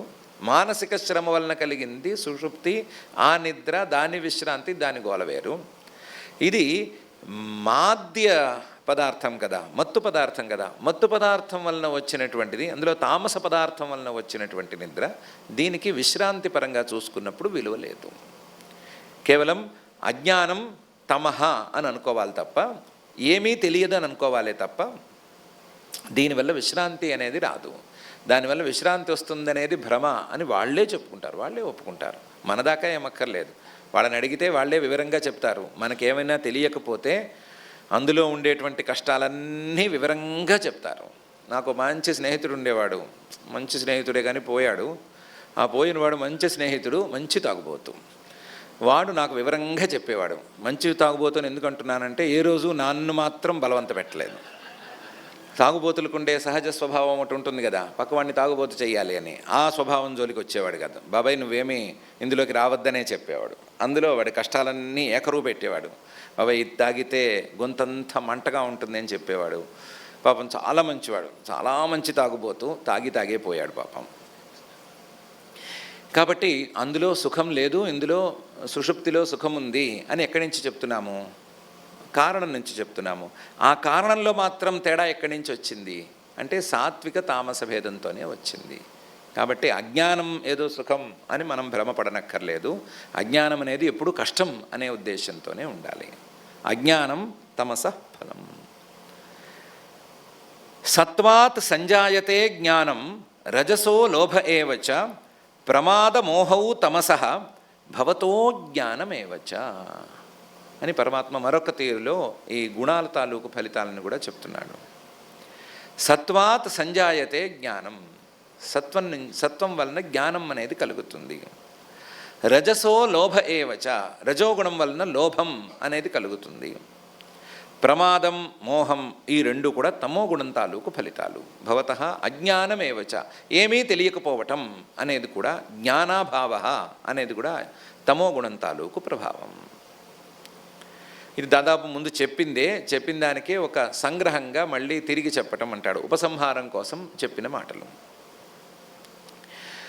ఇదే ఫలితం విషయంలో కూడా ఇంతకుముందు చెప్పిన దాన్ని ఇంకొంచెం బాగా చెప్పటం కోసం అన్నట్లుగా, ఊర్ధ్వం గచ్చంతి సత్వస్థాః మధ్యే తిష్టంతి రాజసాః జఘన్య గుణవృత్తిస్థాః అధో గచ్చంతి తామసాః అని చెప్తున్నాడు. దానికంటే ఇది చాలా బాగుంది. సత్వస్థాః ఊర్ధ్వం గచ్చంతి, సత్వగుణాన్ని పట్టుకుని వేళ్లాడిన వాళ్ళే అయితే వాళ్ళు పైకి వెళ్తారు, పైకి వెళుతూ ఉంటారు. ఎవరికైనా ఉన్నత స్థాయికి చేరాలి అనే కోరిక ఉంటుంది కదా, కాబట్టి అలాంటి వాళ్ళకి సత్వగుణం పనికొస్తుంది. ఈ రజోగుణాన్ని పట్టుకుంటే మధ్యే తిష్టంతి రాజసాః, మధ్యలోనే ఉంటారు. మధ్యలోనే ఉంటాం కాబట్టి అబోవ్ యావరేజు అని సంతోషపడకూడదు. మధ్యలో ఉండటం అంటే కొన్ని సందర్భాల్లో అటు ఇటు కాకుండా ఉండటం. కాబట్టి రజోగుణాన్ని పట్టుకున్న వాళ్ళు అటు ఇటు కాకుండా ఉంటారు. అది పనికొచ్చే గుణమేం కాదు. జఘన్య గుణవృత్తిస్థాః, జఘన్య గుణం ఉన్న వాళ్ళలో, ఉన్న గుణాల్లో కల్లా నీచమైన గుణం తమో గుణం కదా. ఆ గుణం తాలూకు వృత్తి, ఆ గుణం తాలూకు ప్రభావం, మార్పు అనేది ఏమైనా ఉండి దాంతోనే నిలబడిపోతే, లేదా జఘన్య గుణ వృత్తస్థ అని కూడా ఒక పాఠం ఉంది. జఘన్య గుణం తాలూకు వృత్తం స్వభావం, ఆ స్వభావంలో కూడా నిలబడిపోయే మాట అయితే జఘన్యగుణ వృత్తస్థా లేదా జఘన్యగుణ వృత్తిస్థా అధోగచ్చంతి తామసాహ, ఇంకా ఇంకా కిందకి జారిపోతూ ఉంటారు. కాబట్టి ఈ 3 గుణాల్లో ఏదైనా గుణం పట్టుకోవాలి అంటే సత్వగుణం నయం, ఎందుకంటే ఊర్ధ్వం గచ్చంతి, పైకి తేలిపోతూ ఉంటారు. రజోగుణం ద్వారా ఉపయోగం ఏం లేదు, చూడ్డానికి మధ్య తిష్టంతి అన్నట్టుంది కానీ ఏదో మనం బ్యాలెన్స్ అవుతామని అనిపిస్తోంది, కానీ ఇది బ్యాలెన్సింగ్ మధ్య తిష్టంతి కాదు, ఇది ఎటు కాకుండా పోవటం అనే పరిస్థితి. ఇంకా తమో గుణం గురించి చెప్పక్కర్లేదు, అది కిందకి ముంచేసే గుణం, కాబట్టి అది పనికిరాదు అని. ఊర్ధ్వం గచ్చంతి సత్వస్థాః మధ్యే తిష్టంతి రాజసాః జఘన్య గుణవృత్తిస్థాః అధో గచ్చంతి తామసాః అనేటువంటి ఈ శ్లోకంలో పరమాత్మ అంటున్నాడు. ఈ గుణత్రయ విభాగ యోగంలో 3 గుణాలు, వాటి స్వభావాలు, వాటి వల్ల జీవుడికి కలిగే అనర్థాలు, వీటి మీద విస్తృతమైన వివరణని పరమాత్మ ఇంతవరకు ఇచ్చాడు. ఫలితం ఏదో చూపించాడు, ఊర్ధ్వం గచ్చంతి సత్వస్థాః మధ్యే తిష్టంతి రాజసాః జఘన్యగుణవృత్తస్థాః అధో గచ్చంతి తామసాః అంటే ఏదో సత్వగుణానికి ఊర్ధ్వం గచ్చంతి అనేదేం పెద్ద విశేషమైన ఫలితం కాదు. సత్వం సుఖే సంజయతి అనేదే దాని దుష్ఫలితం. జ్ఞానసంగేన బధ్నాతి అనేదే దాని యొక్క లక్షణం. ఏ గుణమైనా సరే జీవుణ్ణి ఈ దేహంతో కలిపి కట్టిపడేస్తుంది అనేదే ప్రధానమైన విషయం, దాన్ని చెప్పాడు. ఇది చెప్పడం ద్వారా ప్రకృతిస్థ అనే దానికి ఒక వివరణ ఇచ్చినట్లే. ప్రకృతిస్థ అంటే ప్రకృతితో మమేకమైనట్లు. ప్రకృతితో మమేకం అవటం అనేది వేరే అర్థంలో మనం వాడుతున్నాం, కానీ ప్రకృతితో త్రిగుణాత్మకమైన మూల ప్రకృతితో, ఆ మూల ప్రకృతి తాలూకు గుణాలతో ఏకమైపోయినట్లు. అలా ఏకమైపోవటం అభేద అభిమానం అనేది జీవుడికి ఎక్కడ లేని ఇబ్బందుల్ని తెచ్చిపెడుతుంది. కాబట్టి దానివల్లనే కారణం గుణసంగ అనేది కూడా వస్తుంది. ఎప్పుడైతే గుణాలతో ఏకమైపోయాడో అప్పుడు గుణాల ప్రభావాలన్నీ నావే అనుకుంటాడు కదా. గుణాల ప్రభావాలు నావే అనుకున్నప్పుడు దానికి ఫలితాలని కూడా తానే అనుభవించాలి కదా. కాబట్టి అనుభవిస్తూ ఉంటాడు. అనుభవించి ఇంకా ఇంకా ఇంకా ఇంకా కూడా దాంతో తనను తాను కలిపేసుకుంటూ ఉంటాడు. పట్టుపురుగు తన నోట్లోంచి ఆ లాలాజలం తీస్తూనే ఉంటుంది, తీసి తన చుట్టూ చుడుతూనే ఉంటుంది. చుట్టగా ఏమవుతుంది అంటే తనకే బంధనశాల ఏర్పడుతూ ఉంటుంది. ఆ బంధనశాల పెరుగుతూ ఉంటుంది. తర్వాత ఎవరో లాభదాయకమైన వాడు వచ్చి తీసేసుకోవాల్సిందే తప్ప ఆ పాపం ఆ పట్టుదారాన్ని పట్టుపురుగు మాత్రం ఏం చేసుకోలేదు. పట్టుదారాన్ని ఏమీ వాడుకోలేదు, బంధనశాలగా పనికొస్తుంది. పాపం దాన్ని వదిలేస్తే ఓ చిన్న చిల్లు పెట్టుకుని బయటికి ఎగిరిపోతుంది. పెట్టనిస్తామేంటి అంత తొందరగానే? దాన్ని పెట్టనివ్వం కదా. ఆ బంధనశాలలోనే ఉడికి ఎప్పుడో ఆవిరైపోతుంది. అలాగే జీవుడు కూడా తన చుట్టూ ఒక్కొక్క మేట వేసుకుంటూ ఈ బంధనాలను పెంచుకుంటూ తనను తాను నిరంతరం హింస పెట్టుకుంటూనే ఉన్నాడు. అలాంటి జీవుడు గనక నాణ్యం గుణేభ్యః కర్తారం యదా ద్రష్టానుపశ్యతి గుణేభ్యశ్చ పరం వేత్తి మద్భావం సోధిగచ్చతి.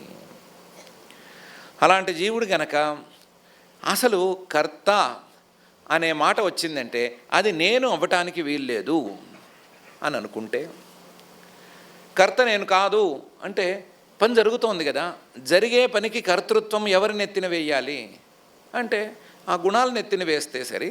కర్తృత్వం కాస్త గుణాలను ఎత్తిన వేసేస్తే గుణః కర్త లేదా గుణాః కర్తారః అని అనుకుంటే, నాణ్యం గుణేభ్యః కర్తారం గుణాల కంటే భిన్నంగా నేనేమీ కర్తను కాను అని అనుకుంటే, యదా ద్రష్ట అనుపశ్యతి నేను ద్రష్టని అంటే దృక్స్వరూపాన్ని జ్ఞానస్వరూపాన్నైన నేను ఆ జడవర్గంలోకి ఎలా చేరతాను?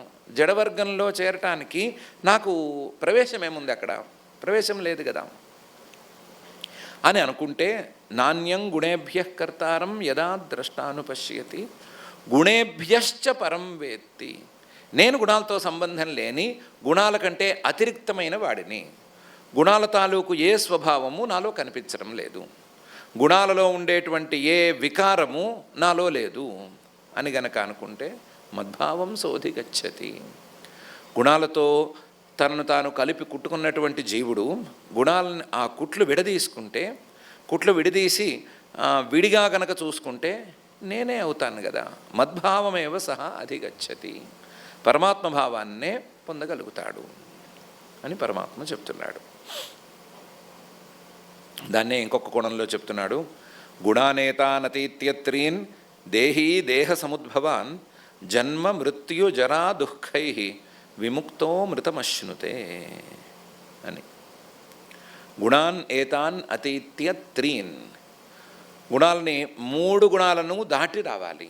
గుణాన్ ఏతాన్ అతీత్య త్రీనపి, 3 గుణాలని దాటి వెళ్ళిపోవాలి. దేహి, దేహంలో ఉన్న ఎవరైనా సరే దానికి కారణంగా ఏం చెప్పుకోవచ్చు, దేహ సముద్భవాన్, ఈ దేహం పుట్టడానికి కారణమైనవి గుణాలు. దేహం పుట్టడానికి కారణమైన గుణాలు నాకు సంబంధం ఉన్నవైతే కాదు, నాకు వాటికి సంబంధమేం లేదు అని కలుపుకోవాలి. అలా కలుపుకుంటే గనక జన్మ మృత్యు జరా దుఃఖై విముక్త. జన్మ మరణాలు అవి గుణాల అధీనంలో ఉన్నాయి. ఊర్ధ్వం గచ్చంతి సత్వస్థాః అని జన్మ మరణాలు వాటిల్లోనే కదా ఉన్నాయి. జరా దుఃఖై, ఇంకా శరీరంలో ఉండేటువంటి వికారాలు అవి కూడా గుణాల అధీనంలో ఉన్నాయి. శరీరం గనక గుణం వల్ల తయారైతే శరీరంలోని మార్పులు గుణాల వల్ల కాక మరొక వాటి వల్ల ఎలా అవుతాయి? కాబట్టి జరా దుఃఖై, అందులో శరీరంలో మనస్సు అనేటువంటి ప్రధానమైన పార్ట్ ఉంటే, లేదా ఆర్గనో మరొకటో ఉంటే, అందులో చోటు చేసుకునే మార్పులే కదా సుఖ దుఃఖాలు. గుణాలతో సంబంధం లేని కాడికి ఆ దుఃఖంతో సంబంధం ఎక్కడి నుంచి వస్తుంది? కాబట్టి జన్మ మృత్యు జరా దుఃఖై విముక్త, పూర్తిగా బయటకు వచ్చి అమృతం అశ్నుతే, అమృతమైనటువంటి పరమాత్మ స్వరూపాన్ని అందుకోగలుగుతాడు. అమృతత్వాన్ని అందుకోగలుగుతాడు కూడా కాదు, అమృతమైన పరమాత్మనే అందుకోగలుగుతాడు. తనను తాను అమృతంగా మార్చుకోగలుగుతాడు.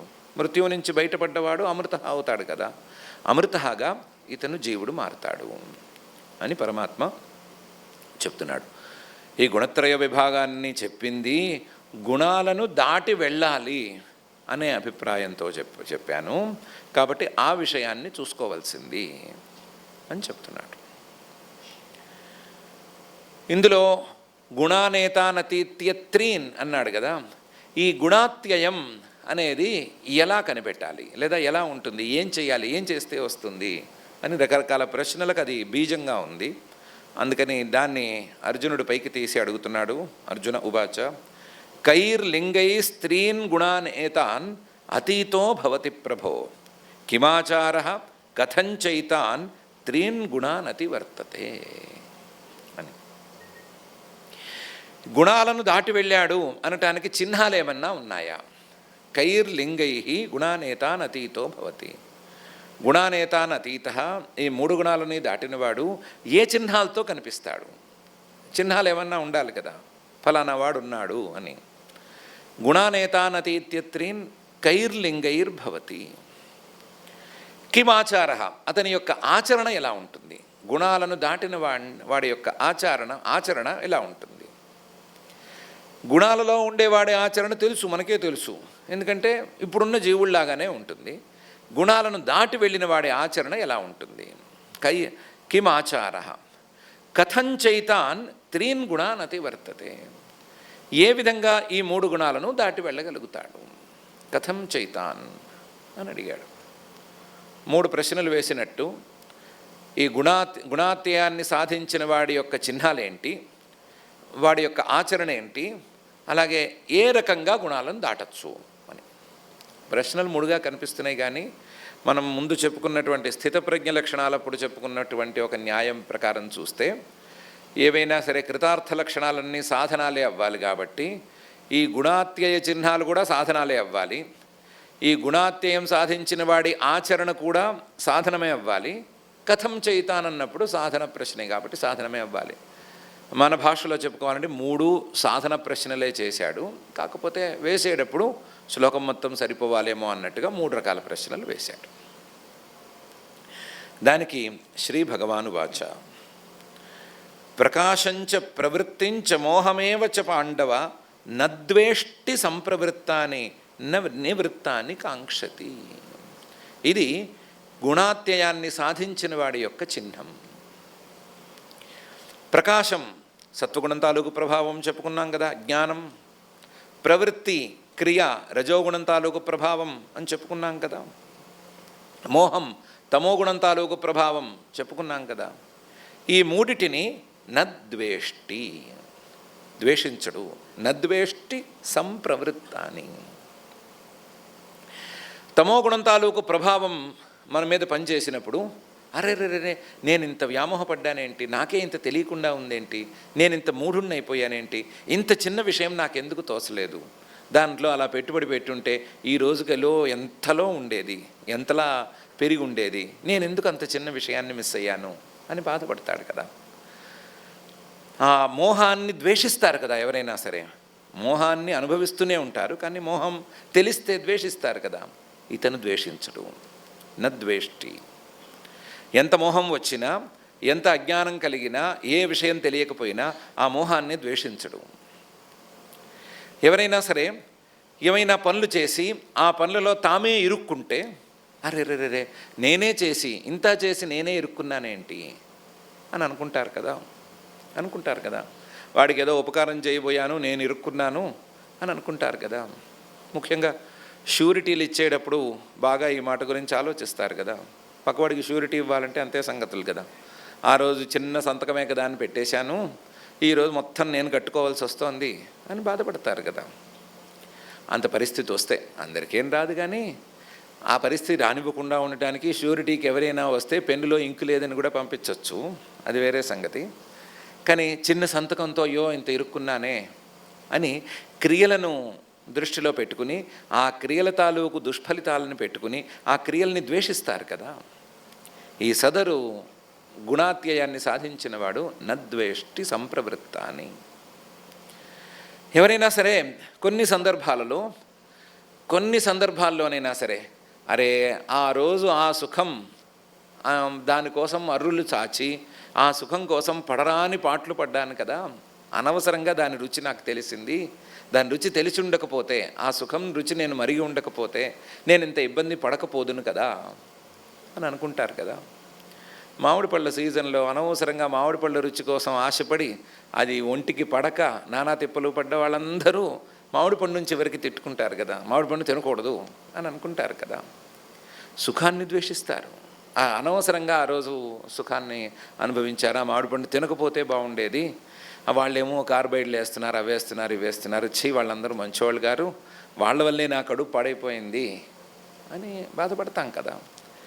సుఖాన్ని కూడా బాధపడతారు, సుఖాన్ని కూడా ద్వేషిస్తారు. ద్వేషించడమే కదా, మామిడి పండు ద్వారా వచ్చే సుఖం నాకు వద్దు అని ద్వేషంతో పక్కన పెడుతున్నారు కదా. కాబట్టి సుఖాన్ని కూడా ఒక్కొక్కప్పుడు ద్వేషిస్తారు. సత్వగుణం తాలూకు ప్రభావాన్ని, సుఖాన్ని కూడా ఒకప్పుడు ద్వేషిస్తారు. కానీ గుణాత్యయాన్ని సాధించిన వాడు నద్వేష్టి సంప్రవృత్తాని. ఇదే పద్ధతిలో ఇవేమైనా సరే అనుకూలంగా ఉన్నాయి అని అనుకుంటే, ఇది తమోగుణ ప్రభావం కావచ్చు, రజోగుణ ప్రభావం కావచ్చు, సత్వగుణ ప్రభావం కావచ్చు, అనుకూలంగా ఉన్నాయి అని అనుకుంటే సర్వోపి కాంక్షతి, నాకు కావాలి అనే అనుకుంటాడు. కానీ ఈ గుణాత్యయాన్ని సాధించినటువంటి వ్యక్తి నా నివృత్తాన్ని కాంక్షతి, లేకపోయినా అది వెళ్ళిపోయినా, అంటే అది మనల్ని విడిచిపెట్టిపోయినా నా కాంక్షతి, కోరుకోడు. ఉంటే ద్వేషించడు, లేకపోతే కోరుకోడు. రాకపోతే ద్వేషించడు, లేకపోతే రాకపోతే కోరుకోడు. కొన్నిసార్లు రాకపోయినా సరే ద్వేషం ఉంటుంది కదా, అందని ద్రాక్షల పుల్లనా టైపులో, అలాంటి ద్వేషాన్ని పెట్టుకోడు, రాకపోయినా కోరుకోడు. నద్వేష్టి సంప్రవృత్తాన్ని న నివృత్తాన్ని కాంక్షతి. ఇది గుణాత్యయాన్ని సాధించిన వాడి యొక్క లక్షణమైతే, గుణాత్యయాన్ని సాధించదలుచుకున్న వాడికి ఉపాయం కూడా అవుతుంది. ఇవి ఎలా బంధిస్తున్నాయి, ఈ గుణాలు ఎలా బంధిస్తున్నాయి అంటే ఈ రాగద్వేషాలతోనే బంధిస్తున్నాయి. రాగద్వేషాలే పట్టుపురుగు తాలూకు దారాలు లాంటివి వీటికి. కాబట్టి రాగద్వేషాలను గనక దూరంగా ఉంచగలిగితే ఈ గుణాత్యయాన్ని సాధించవచ్చు. రాగద్వేషాలను గనక తీసుకురాలేకపోతే గుణాలకి మజా ఉండదు. మజా ఉండక గుణాలు పెద్దగా వీడి విషయంలో పనిచేయవు, పెద్దగా పనిచేయవు. ప్రకాశంచ ప్రవృత్తించ మోహమేవచ పాండవ నద్వేష్టి సంప్రవృత్తాన్ని న నివృత్తాన్ని కాంక్షతి. ఈ గుణాత్యయాన్ని సాధించిన వాడు ఏ రకంగా ఉంటాడు, కిం ఆచార అని అడిగాడు కదా, దానికి చెప్తున్నాడు ఉదాసీనవదాసీన గుణైర్యో న విచాల్యతే గుణా వర్తంత ఇత్యేవం యోవతిష్ఠతి నెంగతే. ఉదాసీనవదాసీన, గుణాల తాలూకు మార్పులు ఏం జరుగుతున్నా సరే ఉదాసీనంగా కూర్చుంటాడు. ఉదాసీనవదాసీన గుణైర్యో న విచాల్యతే, గుణాల తాలూకు ప్రభావాలు ఎన్నొచ్చినా ఏమొచ్చినా ఆ గుణాలు చిన్న చిన్న షాకులు పెద్ద పెద్ద షాకులు ఇస్తున్నా సరే న విచాల్యతే, కదలడు, కదలా మెదలకుండా ఉంటాడు. గుణావర్తంతే, ఏం జరుగుతోంది, సుఖం కలిగింది, ఏమవుతోంది, గుణం తాలూకు ఒక ప్రభావం వచ్చింది. కష్టం వచ్చింది, ఏమొచ్చింది, దాని తాలూకు ప్రభావం ఒకటి వచ్చింది. మోహంగా ఉంది, ఏమీ తెలుస్తున్నట్లు లేదు, ఏమైంది, తమో గుణం తాలూకు ప్రభావం ఎక్కువగా పనిచేస్తోంది.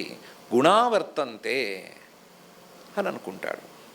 ఇత్యేవం యహ అవతిష్ఠతి, ఉన్నవాడు ఉన్నట్టుంటాడు తప్ప వాటి మార్పుల్ని తన నెత్తిన వేసుకోడు. న ఇంగతే, ఎట్టి పరిస్థితుల్లోనూ కదలడు. కదలకపోవటం అంటే తన చైతన్య స్వరూపం నుంచి జారిపోడు, అక్కడి నుంచి ప్రచలితుడైపోడు, అక్కడి నుంచి కదిలిపోయి బయటికి రాడు. చైతన్య స్వరూపాన్ని, ఉదాసీన స్వరూపాన్ని వదిలిపెట్టేసుకుని ఈ గుణాల తాలూకు క్రియలతో తనను కలిపేసుకుని తనను తాను క్రియారూపంగా మార్చేసుకోడు. ఇది అతని యొక్క ఆచరణ. ఉదాసీనవదాసీన గుణైర్యో న విచాల్యతే గుణా వర్తంత ఇత్యేవం యోవతిష్ఠతి నేంగతే అని ఆచరణ గురించి పరమాత్మ చెప్తున్నాడు. మరి కథంచైనాన్ గుణాన్ అతివర్తతే అనే మూడో ప్రశ్న ఉంది కదా, దానికి చెప్తున్నాడు సమదుఃఖ సుఖస్వస్థ సమలోష్టాశ్మకాంచన తుల్య ప్రియాప్రియో ధీర తుల్య నిందాత్మ సంస్తుతి. సమదుఃఖ సుఖ, దుఃఖం వచ్చినా సుఖం వచ్చినా సమంగా ఉండటం, ఇదొక ఉపాయం. స్వస్థ, ఎప్పుడు అసలు ఈ గుణాల మీద ఉండటం ఎందుకు, నేను అసలు ప్రకృతిస్థగా ఎందుకు ఉండాలి, నేను స్వస్థగా ఉండాలి కదా. నేనెందుకు నాకు ఇష్టం లేని వారి ఇంటికి వచ్చి వాళ్ళు చేసే అవమానాలని భరించాలి, నేనెందుకు ఇల్లరికం రావాలి, నేనెందుకు ఇల్లరికం వచ్చి మా అత్తామావలు నన్ను మోసం చేస్తున్నారు, మా అత్తామావలు నన్ను అవమానం చేస్తున్నారు, బావమరుదులతో సహా అందరూ నాకు పనులు చెప్తున్నారు అని అనుకోవాలి. ఇల్లరికం ఎవరు రమ్మన్నారు, ఉన్నదేదో ఉంది, ఇంట్లోనే ఉండొచ్చు కదా. నువ్వు నీ ఇల్లు మార్చుకుని ప్రకృతి అనే ఇంటికి ఎందుకు వచ్చావు, ప్రకృతిస్థగా ఎందుకు వచ్చావు. ప్రకృతిస్థ మనకొద్దు, మనం స్వస్థ, మన ఇంట్లో మనం ఉంటే సరి. స్వస్థ, నా స్వరూపంలో నేనుంటే ఈ ఇబ్బందులు నాకు రావు కదా అని అనుకోవాలి. స్వస్థ. సమలోష్టాశ్మకాంచన, లోష్టం మట్టి ముద్ద, ఏంటిది, విలువలేని మట్టి ముద్ద కాదు, విలువలేని గుణాల తాలూకు పరిణామం. అశ్మ, రాయి, రాళ్లలో 2-3 రకాలు ఉంటాయి, రాళ్లలో పోని 2 రకాలు, విలువైన రాళ్ళు, విలువలేని రాళ్ళు. విలువైన రాళ్ళు, విలువలేని రాళ్ళు అనే విభాగం లేదు, రాళ్ళు గుణాల తాలూకు ప్రభావం అనే విభాగం. కాంచనం, బంగారం, చాలా ప్రీషియస్ మెటల్ లేదు, అలా మాట ఏం లేదు, అది గుణాల తాలూకు ఒక ప్రభావం. అది లోహం కానీ ప్రీషియస్ కానీ ఏమైనా కానీ అది గుణాల తాలూకు ప్రభావం. గుణాల తాలూకు ప్రభావం అయితే మనకొద్దు. సమలోష్టాశ్మ కాంచన, అన్నీ సమానమే, అన్నీ గుణాల తాలూకు ప్రభావాలే. గుణాల తాలూకు ప్రభావాలే అయితే అదే తానులో గుడ్డలైతే మనకు అక్కర్లేదు అనేటువంటి దృష్టితో ఉండటం. తుల్యప్రియా ప్రియ, ఇష్టం ఇష్టం లేకపోవటం, లేదా ఇది నాకు చాలా అనుకూలం, ఇది నాకు అనుకూలం కాదు అని అనుకోవటం అనేది పెట్టుకోక్కర్లేదు. తుల్యం, సమానంగా ఉంటే సరిపోతుంది. ధీర, ధైర్యంతో ఉండాలి. ధైర్యం రెండు రకాలు. ధియాం రమతే ఇది ధీర అని ఒక వ్యుత్పత్తి. అంటే బుద్ధి, జ్ఞానం అనేది కలిగితే ఆ జ్ఞానంలో చాలా సంతోషంగా ఉంటాడు, జ్ఞానంతో సంతోషంగా ఉంటాడు అని ధీర అని శబ్దానికి వ్యుత్పత్తి. ఆ ధీర అనే దాన్ని సాధించాలి. మనకెందుకు ఈ పనికి మాలిన గుణాలు? మనకు కావాల్సింది జ్ఞానం కదా, మనకు కావాల్సింది తత్వజ్ఞానం కదా.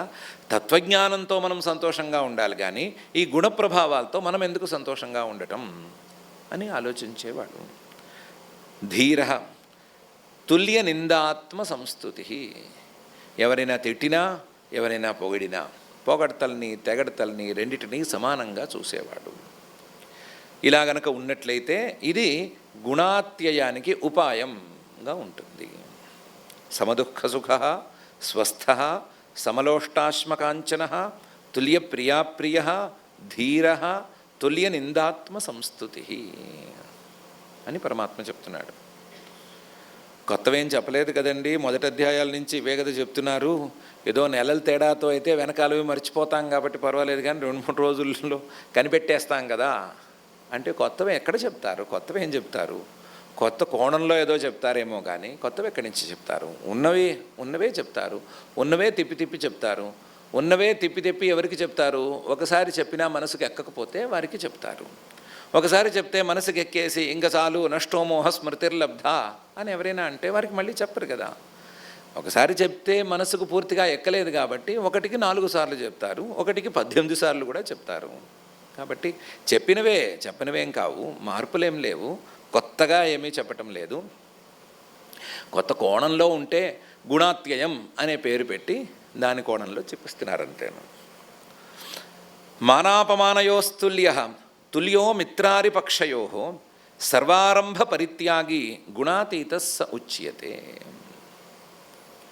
మానాపమానయోస్తుల్య, ఇది తుల్యప్రియ తుల్య నిందాత్మ సంస్థుతి పెద్ద తేడా ఉన్నవి కావు. ఇక్కడ ఉన్నవే ఒకటే, 3 పదాలతో 3 రకాలుగా చెప్పారే తప్ప ఉన్నవి ఒకటే. మానాపమానయోస్తుల్య, మానం చేసినా, గౌరవం చేసినా, అవమానం చేసినా తుల్యంగా ఉండేవాడు. అలాగే తుల్యో మిత్రారిపక్షయో, శత్రువు కానీ మిత్రుడు కానీ ఇద్దరి పక్షానికి తుల్యం, సమానంగా ఉండేవాడు. కొంతమంది మిత్రుల్ని చాలా ఆదరిస్తారు మానసికంగా, కానీ ఎవరో ఒకరి పక్షం చేరాలి అంటే శత్రువు పక్షంలో చేరతారు. సపోర్ట్ చేయడం అంటే ఎవరిని సపోర్ట్ చేస్తారు? శత్రువుని సపోర్ట్ చేస్తారు. ఎందుకంటే సహజంగా శత్రువు అనేవాడు బలవంతుడుగా ఉంటాడు. బలవంతుడు పార్టీలో ఉండాలి, కానీ బలహీనులు మంచి పార్టీల్లో మనం ఉండకూడదు. పైగా ఆ బలవంతుడు గనక మనకి స్నేహితుడైతే రేపటి రోజున లాభం కదా. కాబట్టి ఈ మిత్రుడిదేముంది, వీడి మొహం, వీడు ఎప్పటికైనా మన పార్టీ వాడే, మనవాడే, ఎక్కడికి పోతాడు అనే ఉద్దేశంతో కొంతమంది శత్రువుల తాలూకు పక్షాలను కూడా అనుసరించడం అనేది ఉంది. కానీ ఇతను ఆ పని చేయడు. తుల్యో మిత్రారి పక్షయో, శత్రుపక్షమైనా మిత్రపక్షమైనా రెండూ తుల్యం అని అనుకుంటాడు. ఏదో ఒక పక్షానికి చేరాలి అనే ఉద్దేశంతో అయితే ఉండడు. సర్వారంభ పరిత్యాగి,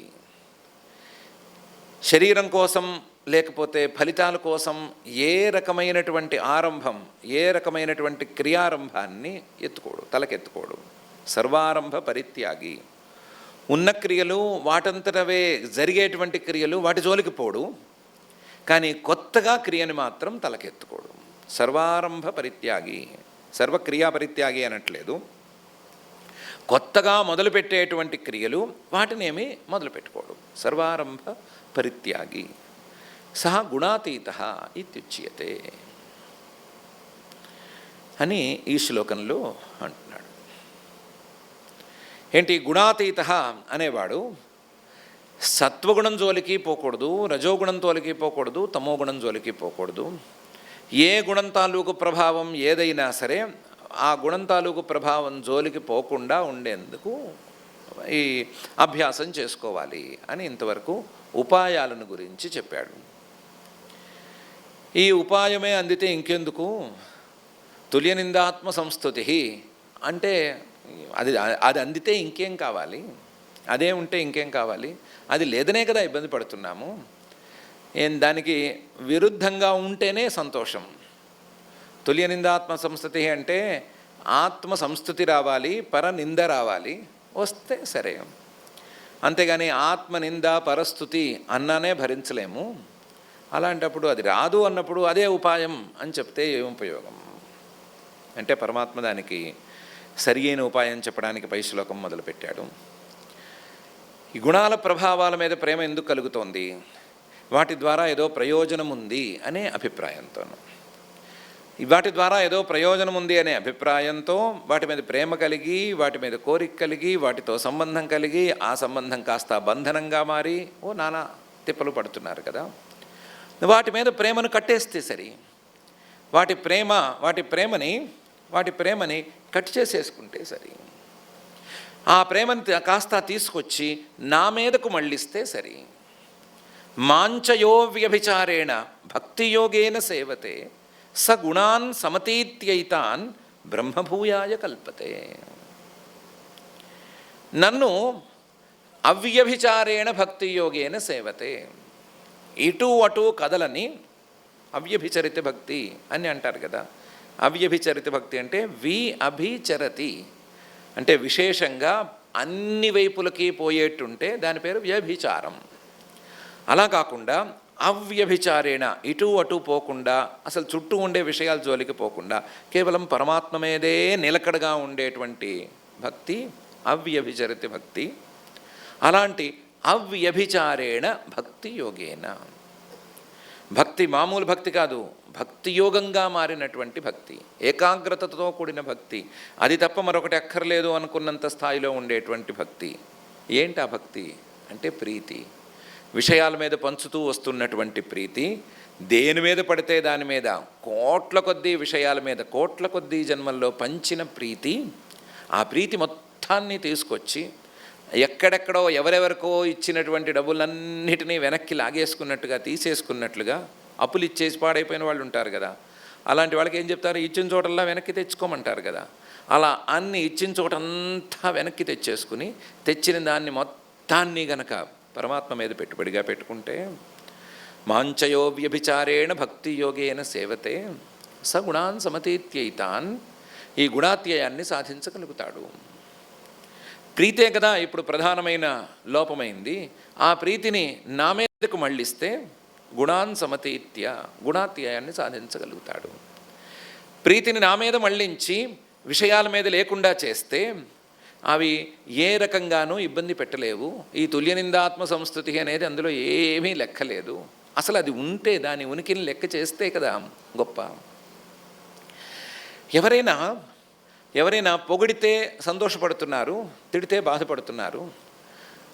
రోడ్డు మీదకి వెళితే కుక్కలు భౌభౌమని మొరిగితే దానికి ఏమైనా అవమానపడుతున్నారా?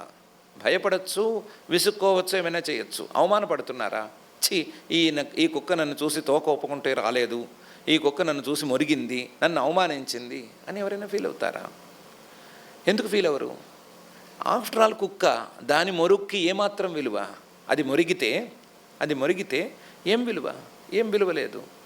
కుక్క అనే పదాన్నే మనం చాలా హీనం అనే అర్థంలో వాడుతున్నాం కదా. బాగా హీనమైన వాడిని చూసి వీడు కుక్కలాంటి వాడు అని అనుకుంటున్నాం కదా మనసులో. బయటికి చెప్పే దమ్ము లేదు కాబట్టి బయటికి చెప్పట్లేదు, కానీ లోపల అనుకుంటున్నాం కదా. అంత హీనమైన కుక్క తాలూకు శబ్దానికి విలువ లేదు. ఎందుకు విలువ లేదు? అది హీనమైన జంతువు. హీనమైన జంతువు చేసే శబ్దాలకి, అందులోనూ అర్థం లేని శబ్దాలకి, అదేదో భయంతోనో మరొక భావంతోనో చేసేటువంటి శబ్దాలకి విలువ లేదు, అర్థం లేదు, ఏమీ లేదు. అది పొగడతా కాదు, తెగడతా కాదు. ఎక్కడైనా తోక ఊపుకుంటూ బాబుబాబును వస్తే నా మీద ప్రేమతో వచ్చింది అని ఎవరైనా సంతోషిస్తారేమో కుక్క తాలూకా యజమానులు. వాళ్ళ పరిస్థితి ఎట్లా ఉన్నా ఊరకుక్క భౌభౌమని అరిస్తే మాత్రం ఎవ్వరూ అవమానంగా అయితే ఫీల్ అవ్వరు. ఎందుకు ఫీల్ అవ్వరు? దానికి విలువ లేదు. అయితే ఈ గుణాలు కూడా అలాంటివే కాబట్టి, గుణాల మీద మనకి ఎలాగో ప్రేమ అనేది లేదు కాబట్టి, గుణాల మీద ప్రేమ లేని చోట గౌరవం అనేది రాదు కాబట్టి, ఆ గుణాల ప్రభావమైనటువంటి పొగడతలు, తెగడతలు ఇవన్నీ తుల్యం, సమానం అని అనటంలో ఏమి సందేహం. కుక్కలు మురుగుతుంటే వాటిని చెస్ అంటామా? ఎక్కువ అనక్కర్లా, మన జోలికి ఏమైనా వస్తే చెస్ అంటాం. లేకపోతే వాటి మానాన అవి పోతుంటే కుక్కలు మొరుక్కుంటాయి పోతుంటాయి అని అనుకుంటాం. అందరం ఏమీ ఏకలవ్యులం కాము కదా. మన సాధనకి ఏదో భంగం అయిపోయి వాటి నోట్లలో బాణాలు వేసేయటానికి అంత పని ఏం చేయం కదా. వాటిని పట్టించుకోమంతేను. అలాగే ఈ గుణాలను కూడా పట్టించుకోని దశ అనేది ఈ ప్రీతిని మార్చినప్పుడు వస్తుంది, ప్రీతిని ట్రాన్స్ఫర్ చేసినప్పుడు వస్తుంది అని పరమాత్మ అంటున్నాడు. అలాంటివాడు సమతీత్యైతాన్ బ్రహ్మభూయాయ కల్పతే, బ్రహ్మభావానికి యోగ్యుడవుతాడు. బ్రహ్మభావాన్ని అంటే పరమాత్మతో ఏకీభావాన్ని పొందటానికి యోగ్యుడవుతాడు అని చెప్తున్నాడు. మాంచయో వ్యభిచారేణ భక్తియోగేన సేవతే సగుణాన్ సమతీత్యైతాన్ బ్రహ్మభూయాయ కల్పతే అనే ఈ శ్లోకంలో. మనకి టైం కొంచెం పర్వాలేదేమో ఇక మీద, అందుకని చిన్న చిన్న ఉదాహరణలు చెప్పుకోవచ్చు. గుణాలను వదిలేసేయమంటున్నాడు కదా, గుణాలను పూర్తిగా తోసిరాజనమంటున్నాడు కదా. ఏం చెప్తున్నాడు, ఏమి దీని తాత్పర్యం అంటున్నాడు. గుణాలను తోసిరాజనటం ఏంటి? ఒకవేళ కనుక గుణాలను తోసిరాజనాలంటే అంటే గుణాలను పూర్తిగా వదిలిపెట్టుకోవాలి అంటే దేంతో చేయాలి? మనస్సుతో చేయాలి. మనస్సుతో చేయాలంటే మనస్సు కూడా గుణం తాలూకు ప్రభావమే కదా. సంఘాతశ్చేతనా ధృతి అని అందులోనే కలిపాడు కదా. మరి మనస్సుతో గుణంతోనే గుణాల నుంచి బయటకు వచ్చే ప్రయత్నం చేయమంటున్నాడా అంటే ఎస్, గుణాలతోనే గుణాల నుంచి బయటకు వచ్చే ఉపాయాన్ని చూసుకోమనే చెప్తున్నాడు. ఈ ఉపాయాన్ని జాగ్రత్తగా చేసుకోవాలి, ఎంత కావాలో అంతవరకు వాడుకోవాలి, స్టెప్పింగ్ స్టోన్ కింద వాడుకోవాలే కానీ అంతకు మించి వాడుకోకూడదు అని చెప్తున్నాడు. మనసులో సాధన, ధృతి, ధైర్యం ఇవన్నీ మళ్ళీ గుణం తాలూకు ప్రభావాలే. సాధనలో ధైర్యం లేకపోతే, స్థిరత్వం లేకపోతే అదేమీ ముందుకు సాగదు. మనసులో దృఢ సంకల్పం లేకపోతే సాధన ప్రారంభం కాదు. ఇవన్నీ గుణప్రభావాలే కదా. గుణప్రభావాలను పట్టుకుని గుణప్రభావాలను దాటటం అనేది సాధ్యమవుతుందా అంటే సాధ్యమవుతుందనే అంటున్నాడు. నిజానికి గుణప్రభావాలని సవ్యంగా గనక వినియోగించుకోగలిగితే దాటచ్చు. ముళ్ళుని సవ్యంగా వినియోగించుకుంటే ముళ్ళు తీసుకోవచ్చు. ముళ్ళుతోనే తీయాలి కదా. కాకపోతే దానికి ముళ్ళును సవ్యంగా వాడటం రావాలి. ముళ్ళును సవ్యంగా వాడటం చేతకాక ఇదో ముళ్ళు అదో ముళ్ళు రెండు పక్కపక్కన ఉంటే బాగుంటాయని దాని పక్కనే గుచ్చితే ఏమవుతుందని గుచ్చుకున్న వాడికి తెలుస్తుంది, గుచ్చిన వాడికి ఏం తెలియదు. కాబట్టి ముళ్ళుని ఎంత జాగ్రత్తగా మరొక ముళ్ళుతో తీస్తారో అలాగే ఈ గుణప్రభావాలని మరొక గుణప్రభావాలతో జాగ్రత్తగా తీసుకోవాలి అనే పరమాత్మ ఇందులో చెప్తున్నాడు. గుణాత్యయానికి గుణాలే సాధనాలు అవుతాయి అని. పరమహంస గారు, రామకృష్ణ పరమహంస గారు కథ చెప్పారు, బ్రహ్మాండమైన కథ. గుణాల వాడకం ఎలా ఉండొచ్చు అనటానికి కథ. ఒక సాధువు వెళుతున్నాడు, ఒక దారి వైపు వెళుతుంటే అక్కడ దృశ్యం కనిపించింది. ఏం కనిపించింది? పిల్లలు ఆడుకుంటున్నారు, చిన్నపిల్లలు ఊరు బయటకు వచ్చి ఆడుకుంటున్నారు.